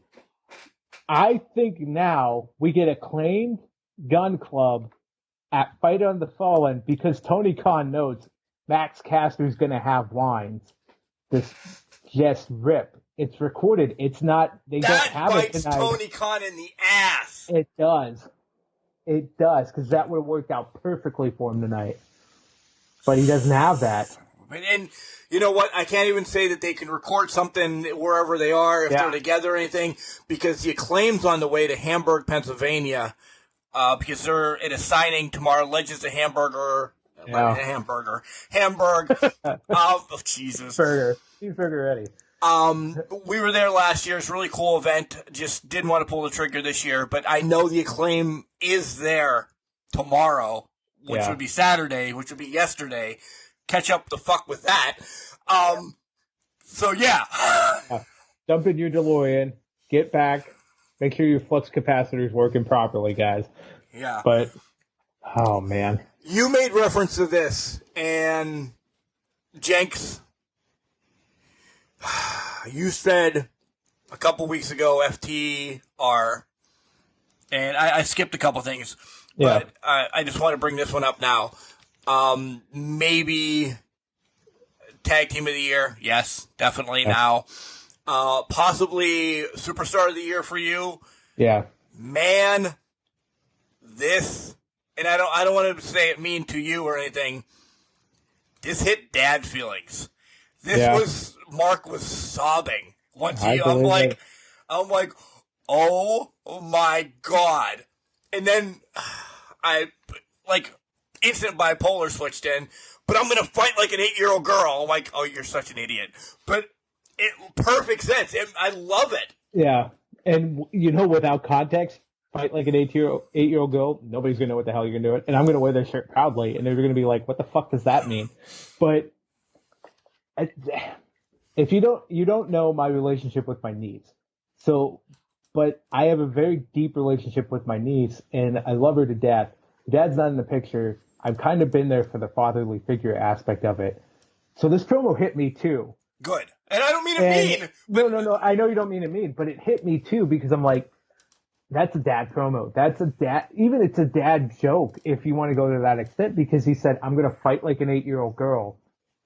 But again, it proves to me FTR is Superstars of the Year. Maybe Dax is Superstar of the Year at this point, but it proves to me FTR is running away with at least Tag Team of the Year. Oh. Because that promo, how do you get the crowd to cheer loudly for someone saying, I'm going to fight like an 8-year-old girl?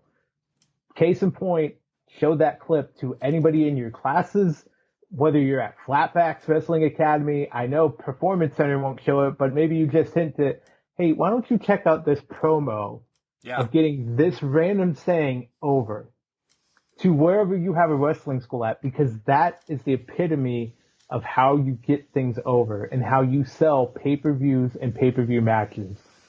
It was dumb. It may seem like the dumbest thing out of context, but it grabbed everybody by the feels in perfect context. Let me say, I hope it rains again tomorrow night by 8 o'clock. Wonder why. Yeah. I was on the fence. All right, we're going to cover this last week. I don't know if we're going to watch it. We're going to still cover it. The links will be out. I only want to watch that match now because of that. Because of that, I want this pay-per-view live. I don't want to watch it Tuesday so fucking better rain. And then I need an hour to get home. But I'm going to say... Where you at? Wait, where are you at? Bradford tomorrow? No, I'm not in Bradford tomorrow. I'm in Clearfield. Where you at? Clearfield? Yeah. All right. I'm looking up the weather right now while we're talking. All right. As he looks up the weather, Cole Carter against Ricky Starks. By the way, just an FYI, if you don't know who Cole Carter is, we've talked about him in depth. IWC alum. Went to NXT as Troy Donovan, got cut there, came back to IWC. Literally last Sunday, makes his way down to Hotlanta. This week, fights Ricky Starks, loses in the FTW Championship Challenge, whatever. And then I was going to bring this up during this and say, I got some cool news. Well, everything at 405 blew up. But Cole Carter is signed with AEW now. I was going to say he's all elite now. Yeah. So congratulations, Cole Carter. I enjoyed him. I enjoyed that match. Really, It was a good match. So I'm excited to see where he comes. I think he's at the level of prospect right now, blue chip prospect. But I can see him going to the moon here. They were talking him up on commentary to a T. So do you think, and this is, Cole, I love you. And this is on the IWC network that you can listen to for $9.99 a month. Joe Dombrowski says it all the time. Do you think he looks like a Von Erich? He does look a little like a Von Erich. Yeah, that's a running joke in IWC, doesn't he? So that was one of the first thoughts I had. I'm like, is he Von Erich? They could pull that off, right? They could. And I'm like, it could be Lacey's kid. Remember Lacey? Yeah. And my thought process was, well, if he was a Von Erich, why wouldn't you just call him a Von Erich? Why would you call him Cole Carter? I get that name rolls off the tongue a little bit easier, but at the same time, the lineage is there for Von Erich, so you could run with it. But yeah, I agree. Sorry, Cole, but yeah, I have to agree. You look like a Von Erich. Maybe embrace that. He is an amazing human being as well. He loses the match, and it just sets up... He lost the match because I think we're going to get a new FTW champion. I think we are too. Because Because something else is happening. Exactly. the floodgates have now opened, and who we thought was going to be FTW champion next looks like it's going to be happening, at least in my opinion. And it looks like yours too. So Yeah. Danhausen walks out and accepts the open challenge of all goddamn people. Mark, is this a squash match that brings Hook out, or is it Hook just comes out after the match, the challenge? Where's your mind at with this? Because my mind goes to Hook because of Hookhausen. But are they going to beat on Hausen so much it brings Hook out, the challenge? No. Okay. Where's your head? All around. Different. Oh, okay. Because Ricky Starks was asked if Hook is still part of Team Taz. And he's like, yeah, but he's got other things going on. Him and Hausen are da-da-da-da. Hausen wins. Oh, you think Hausen wins? Something happens by the following week. I don't know. Him and Hook get into a little scuffle. Hook maybe speaks and challenges for that or points at that title. That's how it gets on Hook. So you don't have to have the intermingling of Team Taz fighting for it. Oh, that's smart. You know what? You're right. That would be the way to do that because Hook's a joke, or not Hook. Danhausen's a joke champion. Yeah. And he steals it somehow. Crazy, whatever the hell happened. The stupid curse. The stupid curse. Yeah, you're right. You're absolutely. I didn't even think about that aspect of it. So I will gladly step back from my thought process. Of course, if it happens, I'm going to jump back on it. But me too. I'm like, yeah, Jenks was so right. But you're actually right. It would make more sense for them to put it on Danhausen somehow, because Ricky Starks could sell that. Right. Ricky Starks. And he needs it off of him. No disrespect. No. That's not disrespectful. I think that's an accurate statement. He needs it off of him, and we can go into let's go into a Ricky Starks discussion after that. Although we have 4 minutes of SmackDown, but I know. Go into that discussion after. But I would agree with your point at that Danhausen would be the perfect transitional champion for Hook to take it off of. Going to Starks, I think he does need it off of him. I have, after Wednesday, when he did the impression of Danhausen and that. That was amazing, by the way. It was amazing. I said this to my cohort at the 40-Year Dash, who you've heard here, Cody, after his many appearances, hat trick. As soon as I said it, it's all over Twitter, so now I can't even claim that it was my original thought, even though I think it was. Ricky Starks reminds me of a young Rock in the nation. The charisma's there, the imitations are there, but he is more agile, more athletic than Rock was, and more talented in the ring than Rock was. At this Burn it down. Burn it down if you want, but you're not seeing Rock walk across top ropes. Oh, I agree. People, he's agile. I think Ricky Stark's more athletic in the ring, but he is as charismatic as The Rock was, and just reminds me of the young Rock persona, or just Rock in wrestling to begin with.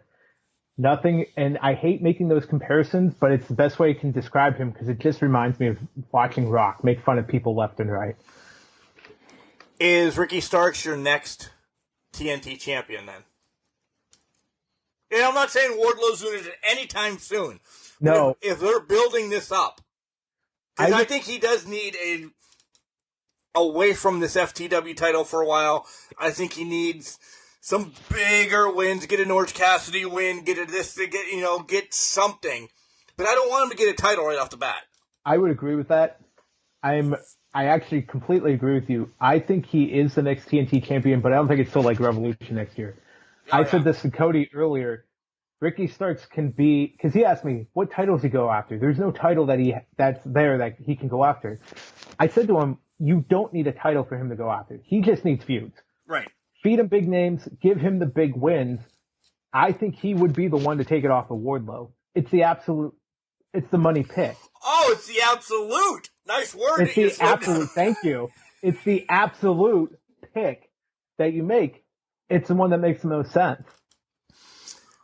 We forget about this All Elite or All Atlantic. By the way, I don't know what the hell the Tim Allen show is on Fox right now, but it's ending. That means see, I had Big Bang Theory, and that's ending right now. So, you were in two different networks. I mean, I think it depends on your region what they show beforehand. Yeah. What the hell? I wasn't saying networks. Regions.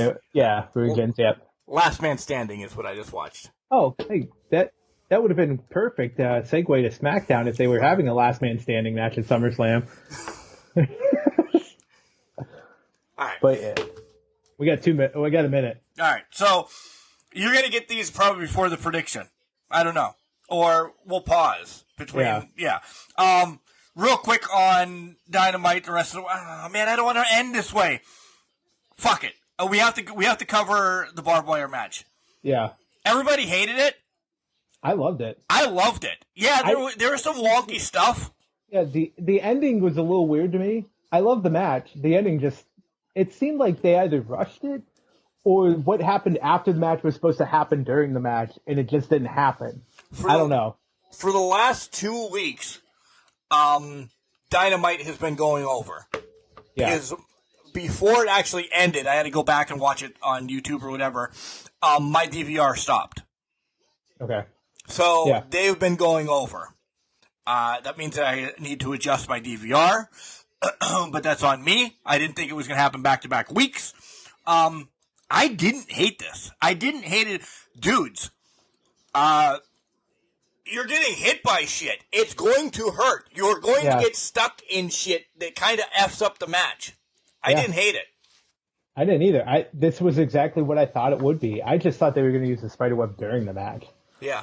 All right, guys, we're going to take a quick break. We'll be back, and we'll give you our live Steph reaction, and then who the fuck knows if we're giving you SummerSlam predictions. Yeah. Hey, this is former WWE superstar Duke the Dumpster Drosy, and you are listening to the Can Crushers Podcast. Welcome back to Can Crushers Podcast. What are you doing? Really? The 6 that we had to throw away because you started it way too early, and now you bring it back with welcome to you. You were saying something about the smoke. You threw me off because you didn't count down, and then you just pointed at me. I'll redo it right here. We want the smoke, and we want the drinks back to Can Crushers Podcast. Is that better? Is that what you were looking for? That's what I was going for, but you threw me off with the pointing instead of counting, so it threw my whole thought process off. We may never cover SmackDown or Rampage again as long as we can drink together every Friday night. I don't hate it, to be honest. I really don't either. I'm good with it.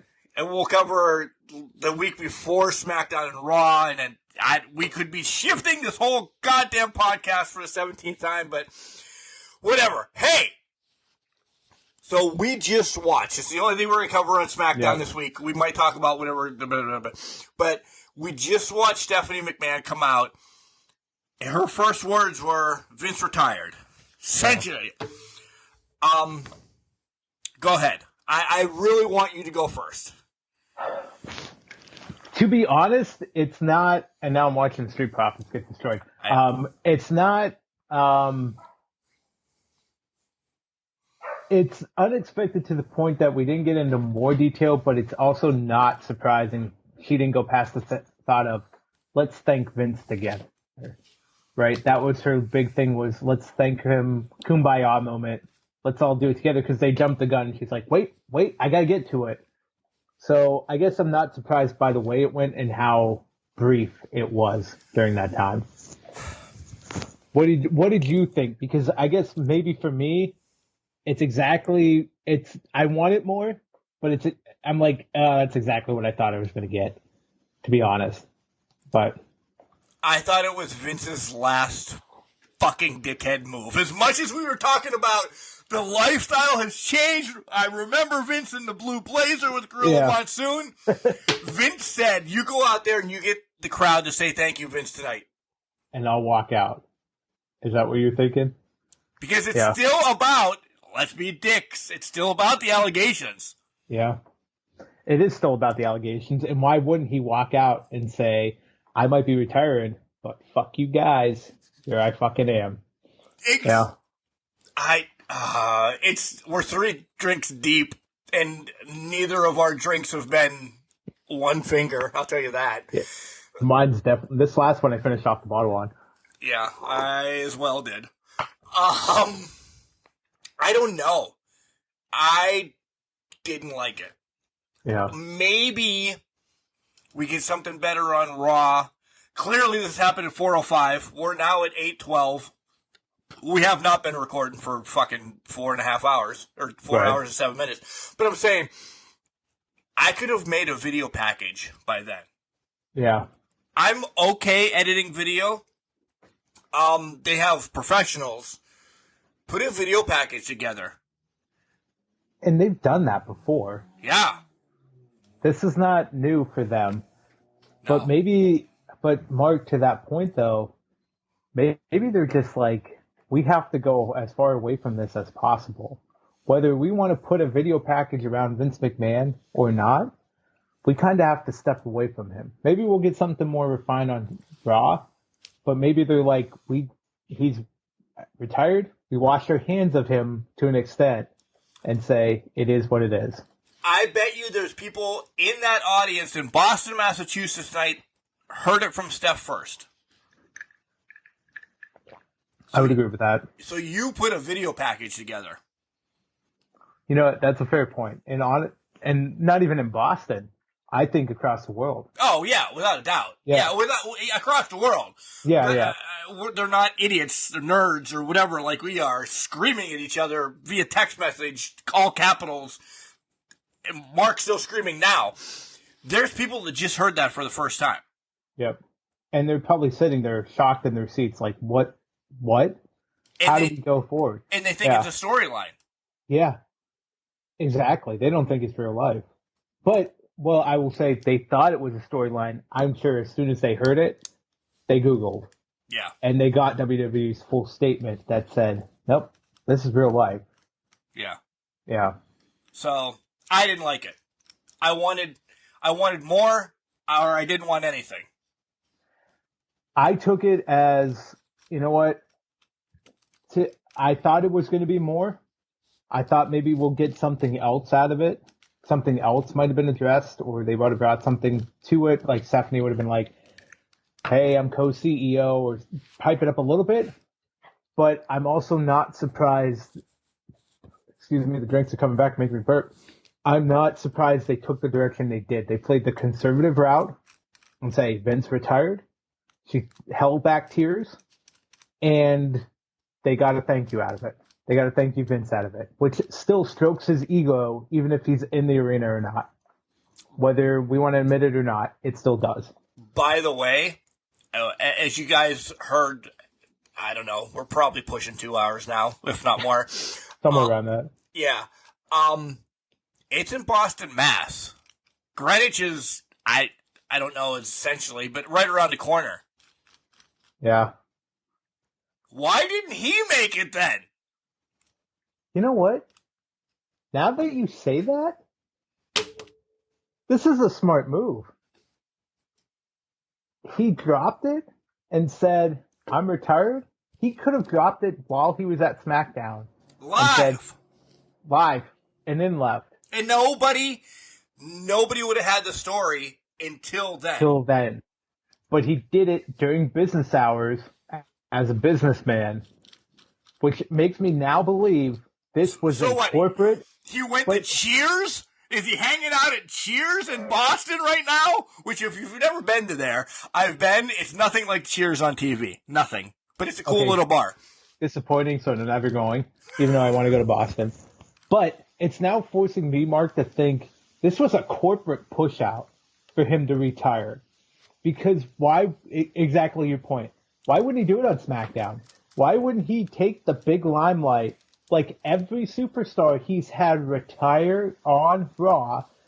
Edge, Daniel Bryan, list goes on. Every superstar you rolled out there and said, have your retirement speech, have your time. Roman walking away for leukemia purposes. Why wouldn't he do that unless it was a corporate push out in business times which now leads me to further believe he's fucked come Monday. Fucked Monday, because by Saturday at 2 p.m., shit's hitting the fan. And I'm scrolling the Twitter feed while we're talking. Hilarious photo of Armageddon 1999 of Triple H and Stephanie standing over a fallen Vince McMahon. And it says photos that aged well. And that would be one of them. But, yeah. I missed. Did Pat dance for Shinsuke Nakamura coming out? All right. I didn't see Pat dancing, so. We can't talk about SmackDown. Stop. Because turn it off. This will be an 8-hour show. Let's go to SummerSlam? Question mark? Is that a thing now? Predictions? I've gone up in the air. Yeah, let's go to SummerSlam predictions. By the way, Oney Lorcan is walking away from wrestling as well. I did see that, yeah. As Walter and Ludwig come out, Oney Lorcan says, peace out, wrestling. Yeah. First of all, it's Gunther. Bryan Danielson was on this show one time. How dare you call him by his given official government name? It's Gunther. Anyways, all right. SummerSlam. That's a thing that might be blown up by next Friday. We don't know. But first off, at one point I was going to make this a challenger championship match that you would get a title I would have to defend my 6-pack down the line. No chance. No chance in hell. Don't hide behind the unstableness of WWE right now that you're not defending this title. No fucking way. Well, you know what? I'll practice up so I can get it at All Out. Let's go there. All right, deal. All right. So I'll go in order bottom to top because the top card could be gone by the time we actually release this on Sunday. So we'll see what happens. The bottom match is Miz versus Logan Paul.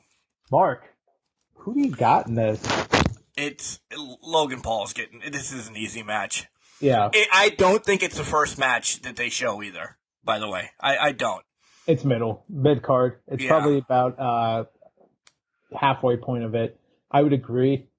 There's no way Miz is winning this match. No. Miz is there to put over Logan Paul. Logan Paul just signed that big extension. He's got the Pokemon card around his neck.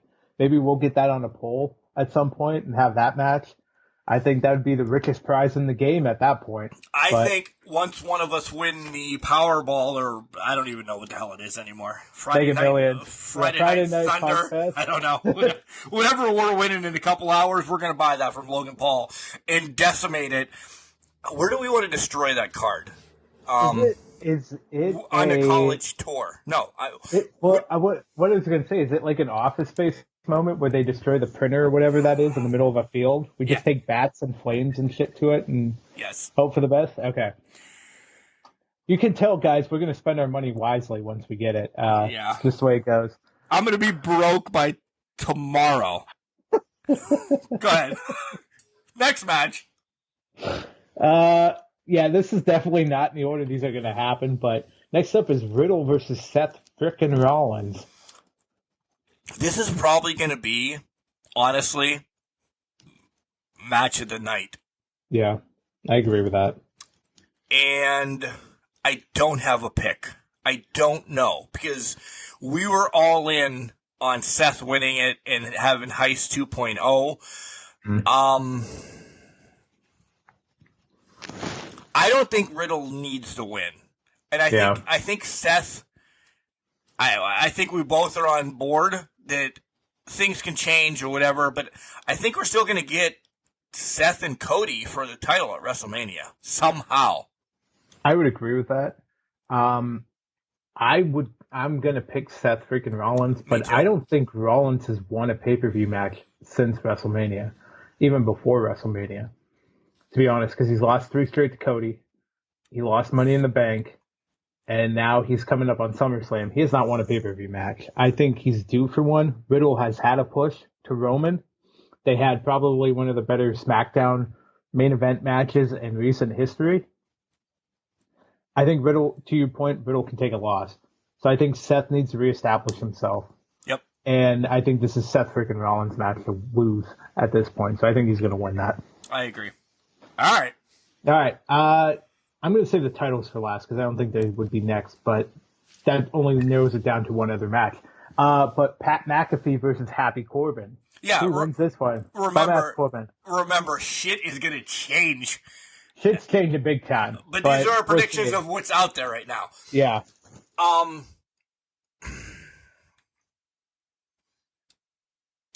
McAfee takes the loss. Really? Okay. Yeah. All right. Yeah. Is it because you think Corbin needs the win, or what? No, because I think it sets up McAfee's next match when he comes back around against Corey Graves. Oh, okay. That's when Corey Graves returned. They didn't announce that Corey Graves is cleared. WWE legit announced months ago Corey Graves is cleared. Yeah. It wasn't because, hey, Mark's cleared to wrestle. I'm never going to wrestle. Right. They announced it for a reason. Right. It might be this. Do you think Corey's going to cost Pat the match? Yes. Okay. Because who else? Who else is going to be on commentary? It's got to be Michael Cole and somebody. Yeah. Do you give the spot to Saxon? No. Graves is clearly. I love Corey Graves, by the way. Yeah. Again, I'm a huge Matt and Leah fan. Bear with us podcast. Right. I love those two. I've seen Matt, Corey Graves wrestle at IWC, this, that, and the other. Like, I like the guy. So I really think, and it's going to cause shit down the line. Maybe this trickles over to Survivor Series. They need something in the Survivor Series. So, yeah. So I think it's Corbin. I will take McAfee on this one because every match that McAfee has had, big, wiser, or never, he's lost, except for, I think, Theory. He beat Theory. And then he lost subsequently to Vince McMahon in 5 seconds.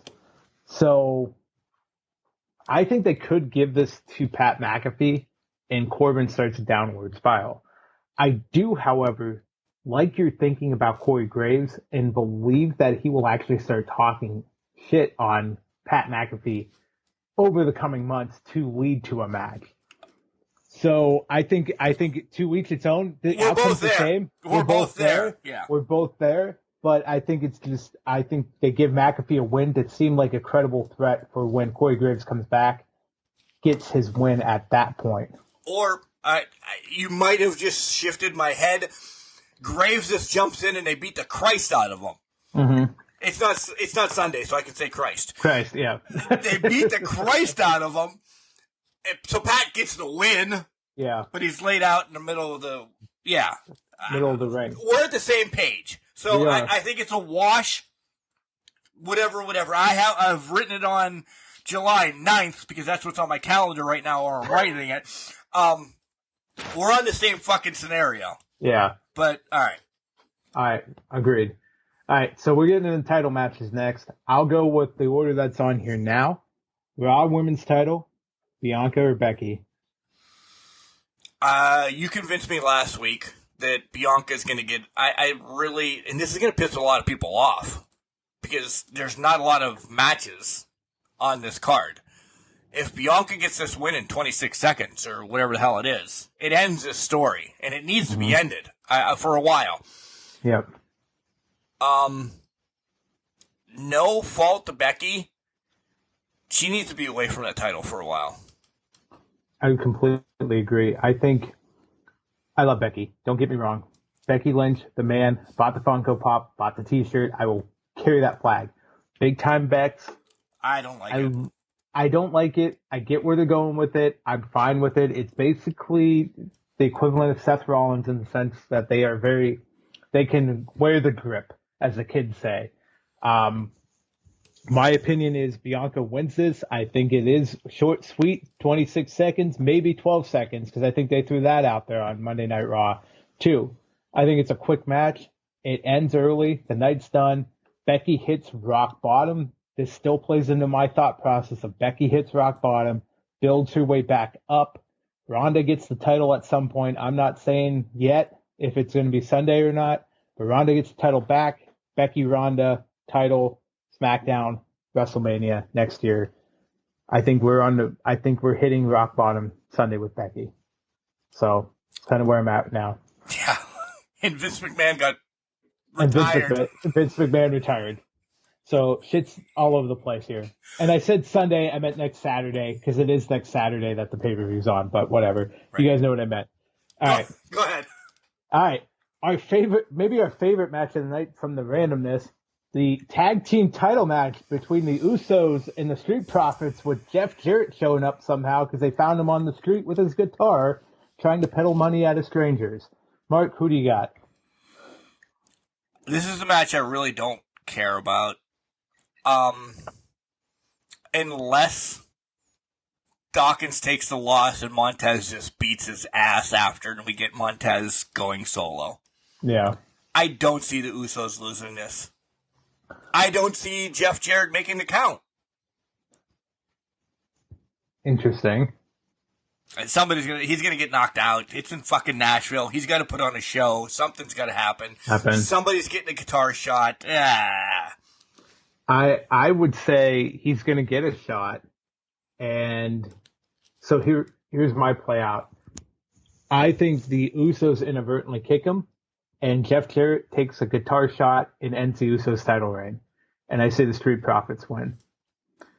I think they make the delineation there. Jeff Jarrett is a Hall of Famer. They're not going to, when you have Hall of Famers or legendary athletes, you tend to put them against the heels because they are at that status where they can do no wrong. I think Jeff Jarrett gives a guitar shot. Maybe the Street Profits win the titles before that, and that's when he delivers the guitar shot after. But to your point, there's a guitar shot. I think the Street Profits leave. They're with the titles. I would also not be disappointed if Montez turns on Dawkins and starts running solo, because I think that's been desperately needed. Ford, I've said it, he's a future pillar. I think he can do great things in this company and hold the WWE title at one of these days. I wouldn't be upset if they did it now, to be honest. So we'll see where it goes. This is leading to... Is this the downfall of the bloodline then? That's exactly where my head went. I think, well... Before Vince retired today at 4:05? Yes, and Brock left. Yes, that was where my head was at, was the bloodline was going to finally dissipate. Roman was losing the title. Brock was going to be whatever. When we get to the main event, I'll give my predictions, but I thought it would be the dissension of the bloodline. I don't think the Usos make it past the Street Profits with the titles, and maybe I'm wrong, and the Street Profits break up, which is perfectly fine by me as well, but that's where I'm at. So I'm going to put a star by that, too, because we both...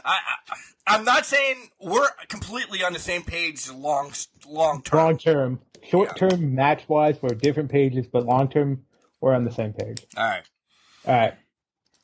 U.S. title, Bobby Lashley, Theory, Mr. Money in the Bank. Theory gets destroyed because everybody is expecting Theory to cash in on whoever the fuck is going to be in this main event now. By the way, I got called out by my cousin that we might have sworn a little too much recently. Well, hopefully he didn't listen to this at the beginning of the show. It's going to play, is Theory going to come out? Is Theory going to come out? Is Theory going to come out? He just got decimated by Bobby Lashley. Bob wins and keeps the title. No way in Christ is Austin Theory going to be two champions. No. But Dolph plays into this. Yeah. Not this match, though. Oh, interesting. I was going to say, I agree with you on the lines. Bob's winning. Decimation occurs. That's how they always build up these Money in the Bank cash-ins, though, is the person loses or they get decimated, and then all of a sudden they come out of nowhere and win. This is the first match of the night. It is the first match of the night. I was just going to say that. First match of the night's Bob versus Theory. Theory's getting destroyed. It's either first or second. Yeah. Because if you look back at the history, Rollins Orton was, I think, 2 or 3 on the card. Rollins cashes in at the end of the night. You know, Edge, the first cash in. He faced Ric Flair, of all people. Got Woo! live. Woo! But Bailey's ears perked up when I did that. He cashed in later in the night. It was perfect opportunity. You always forget about Mr. Money in the Bank because they lose or they get destroyed. They get written off. 3 hours later, they're WWE champion. It's the perfect scenario, the perfect storm for Theory to become champion. I'm not saying yet if that's playing into my cards. I'm also not saying it might be or might not be, but we'll see in 2 matches here. By the way, we need to record on Skype more often because maybe this becomes a YouTube show as well. Because if you would see us right now, drunk, hammered, and me looking like an idiot looking when he's making things.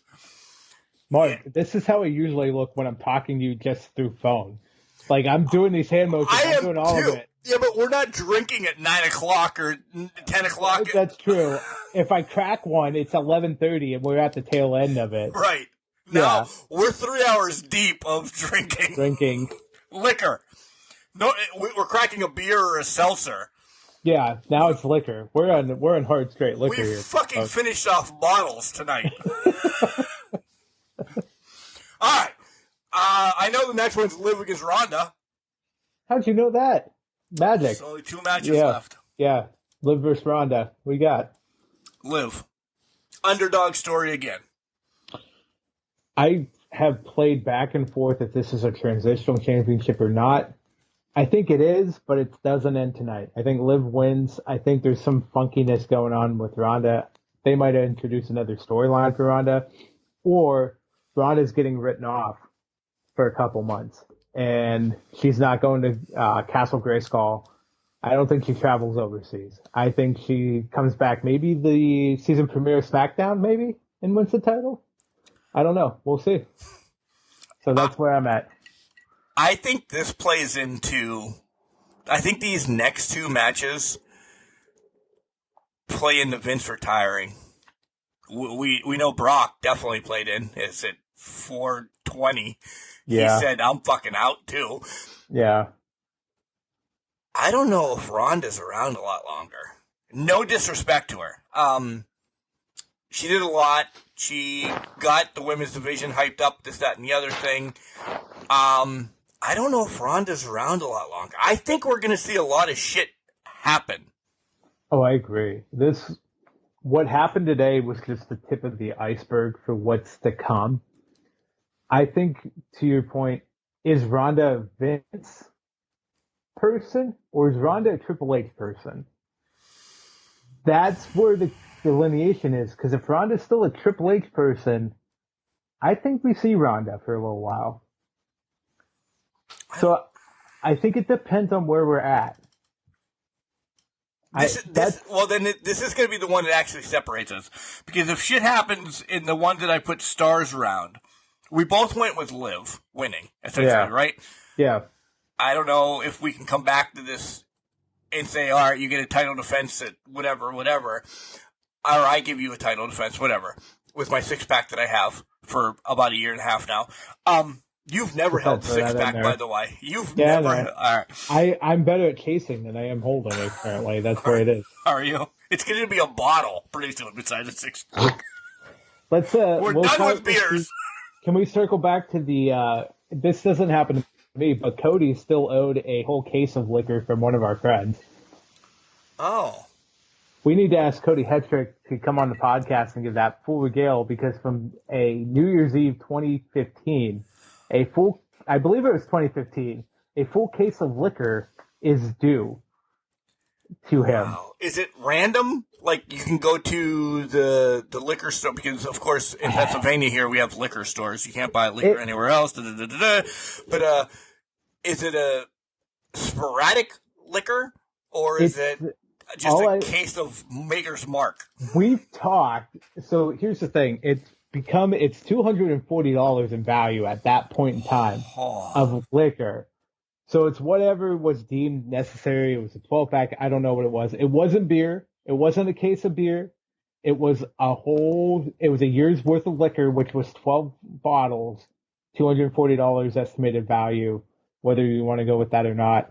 We have to get Cody Hedrick on here to get the full beats of the deal because I'm 3 in and I can't remember the exact details. I was there, but I do know. Or is it one night of Vince McMahon retiring? Could be. What I can tell you is I was there, and it involved my cousin, who drank a bottle of, it was like a Mountain Dew vodka type thing going on, and he drank a whole bottle within about an hour. And he was 3 sheets to the wind probably within 30 minutes after that. So it involved him. But side note, and we'll get there for the main event because we really don't care. That's your shot now. I went camping once last year because I'm not a big camper. I drank a bottle of vodka marshmallow or something like that with all these new Mountain Dews that came out in probably a 3-hour spot when I was camping with my mother-in-law and her family and my dad and his stepwife and like extended stepmom's family. Yeah. Yeah, I didn't wake up the next day until 3 o'clock. It was fucking delicious and I was loud. I don't blame you for that. Can I also tell you what I got for my birthday from my cousin? The same cousin that drank the bottle of Mountain Dew vodka. He got me a 5-gallon Igloo cooler, and he told me its purpose was so I could make jungle juice. And I'm like, dude, I've never made you jungle juice in my life. And he goes, that's okay. When you get around to it, it's for jungle juice. And that was my birthday gift with this 5-gallon Igloo cooler. That costs so much to make, but it's so delicious. It's very good. I don't get that wrong. So, whenever that happens, I'm assuming, as I'm watching Pat McAfee go attack Corbin here. I know. But we're not covering SmackDown We're not tonight. covering SmackDown, but they're having a brawl. I'm assuming the only time that would come into play would be a bachelor party or sometime we're lost deep in the woods somewhere. So, I don't know when that would be. If you need woods, not Xavier, if you need woods, you can come down here. I got plenty of woods around me. Let me tell you something. If I were to ever have one. You just sound like Warren Sapp there for a minute. I don't know if that's a good thing or bad thing. I love me some Warren Sapp from the Buccaneers, but whatever. If I were to have one, it would be in a cabin in the woods somewhere, hidden from society for 3 days, and we'd be just getting shit-faced on whatever we had around. Let's be honest. I'm not your best man, but tell your best man to contact me. You're there. Well, no. I would hope I would be, but tell your best man to contact me because we have free ones.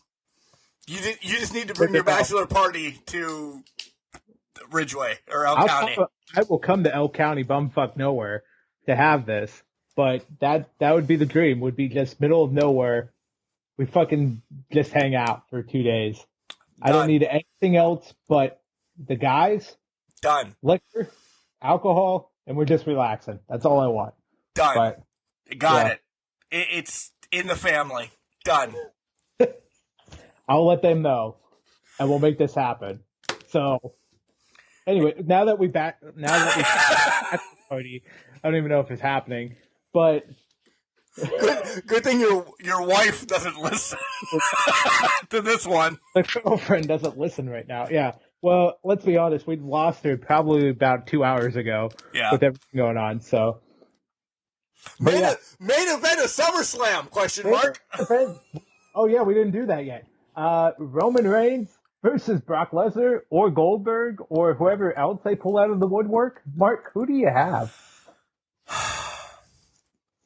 I don't know. And I would have picked the other person to Roman Reigns 4 hours and 37 minutes ago. And then I would have said Austin Theory's cashing in. Because Austin Theory is a Vince McMahon guy. Yeah. Austin Theory may not be that next guy. That's a valid point.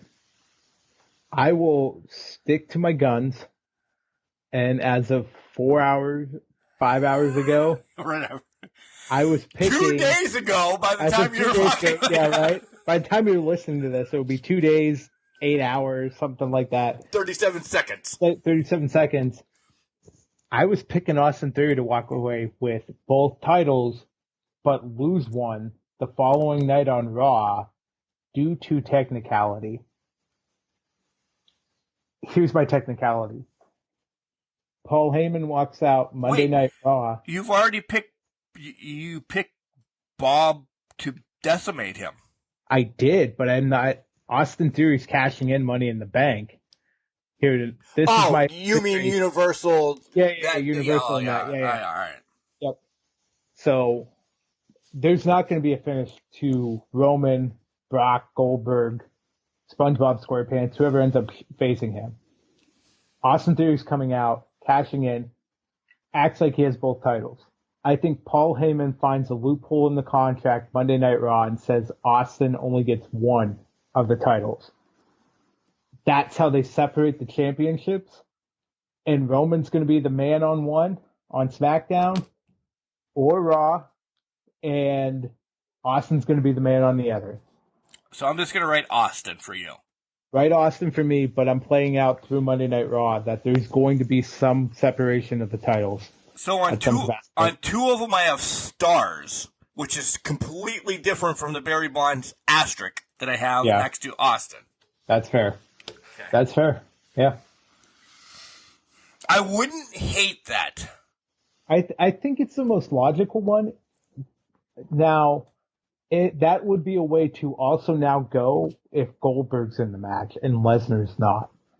Because then Goldberg doesn't take a loss. It's also not putting a title on Goldberg. You don't have to worry about that aspect of it. So, I think Roman gets cashed in on. Okay. We missed a couple things that we wanted to talk about this week because of things. Vince McMahon fucking retired today. So I will wrap, or we will wrap, or the dogs will re-wrap next week. Maybe the dogs are hosting the show next week. Max and Bailey. Bailey is definitely staring me down right now. And her namesake could come back next week. Who knows? Let's just say Judgment Day, ? Oh, man. Yeah. Other things that just prior to 405, July 22nd, 2022, make no sense anymore. But we couldn't touch on those today. We couldn't. There was not a day. McAfee is now in the ring going absolutely fucking crazy. Yeah. I have my volume turned down, but I know he's pissed off. I can see it too. Same thing over here. Shit's going on. We can't go any longer. It's been long. We're drunk. Maybe not drunk. We're feeling good. We both finished bottles. Yeah. We may, folks, if Jenks is okay with this, switch some shit around. Because I like this aspect on Friday nights.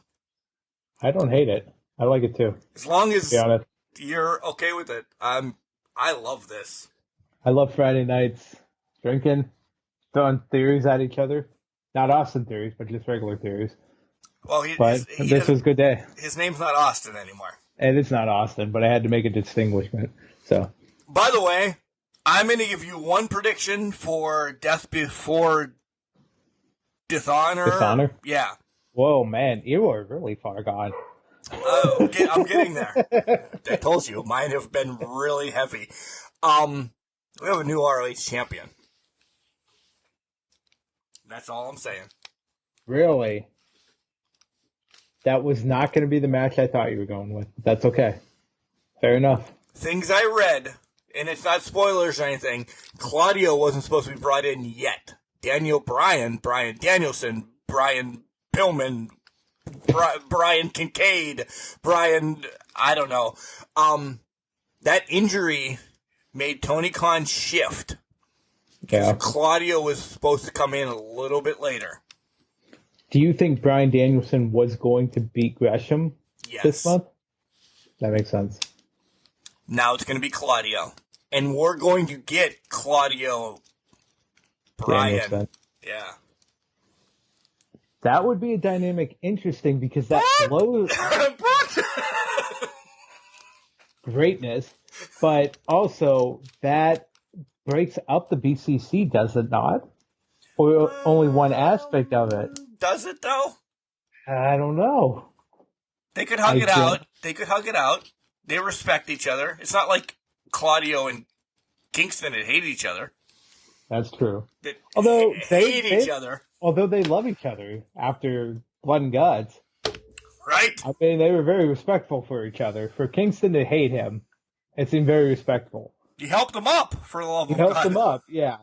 We weren't seeing that with Punk or anything like that, but...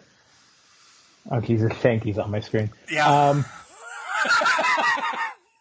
So we're not watching SmackDown now. No. What was I going to say? Yeah, you know what? I'd love that match. Love to see Danielson Claudio. Let's see where it goes.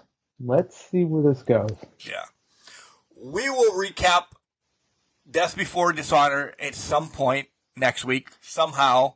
I don't know how, but we'll get there. We will touch on shit that's going to release this week about Vince, and we believe more to come. We'll recap SummerSlam. Make sure you guys understand that there's a question mark there.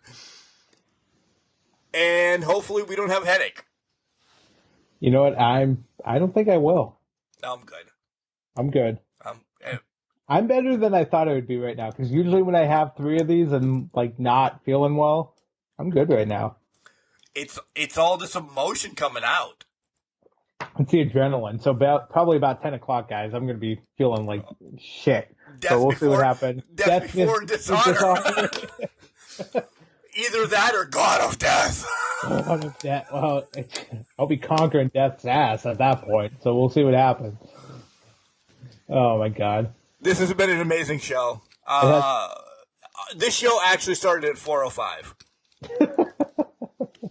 And it needs to end now because I have to pee. The dogs have not been out. Yeah, dogs are losing their shit right now. Yeah, literally. Guys, we hope you have a great week. We'll come back and touch on everything. The wrestling world has changed. As we were recording today, the wrestling world has changed.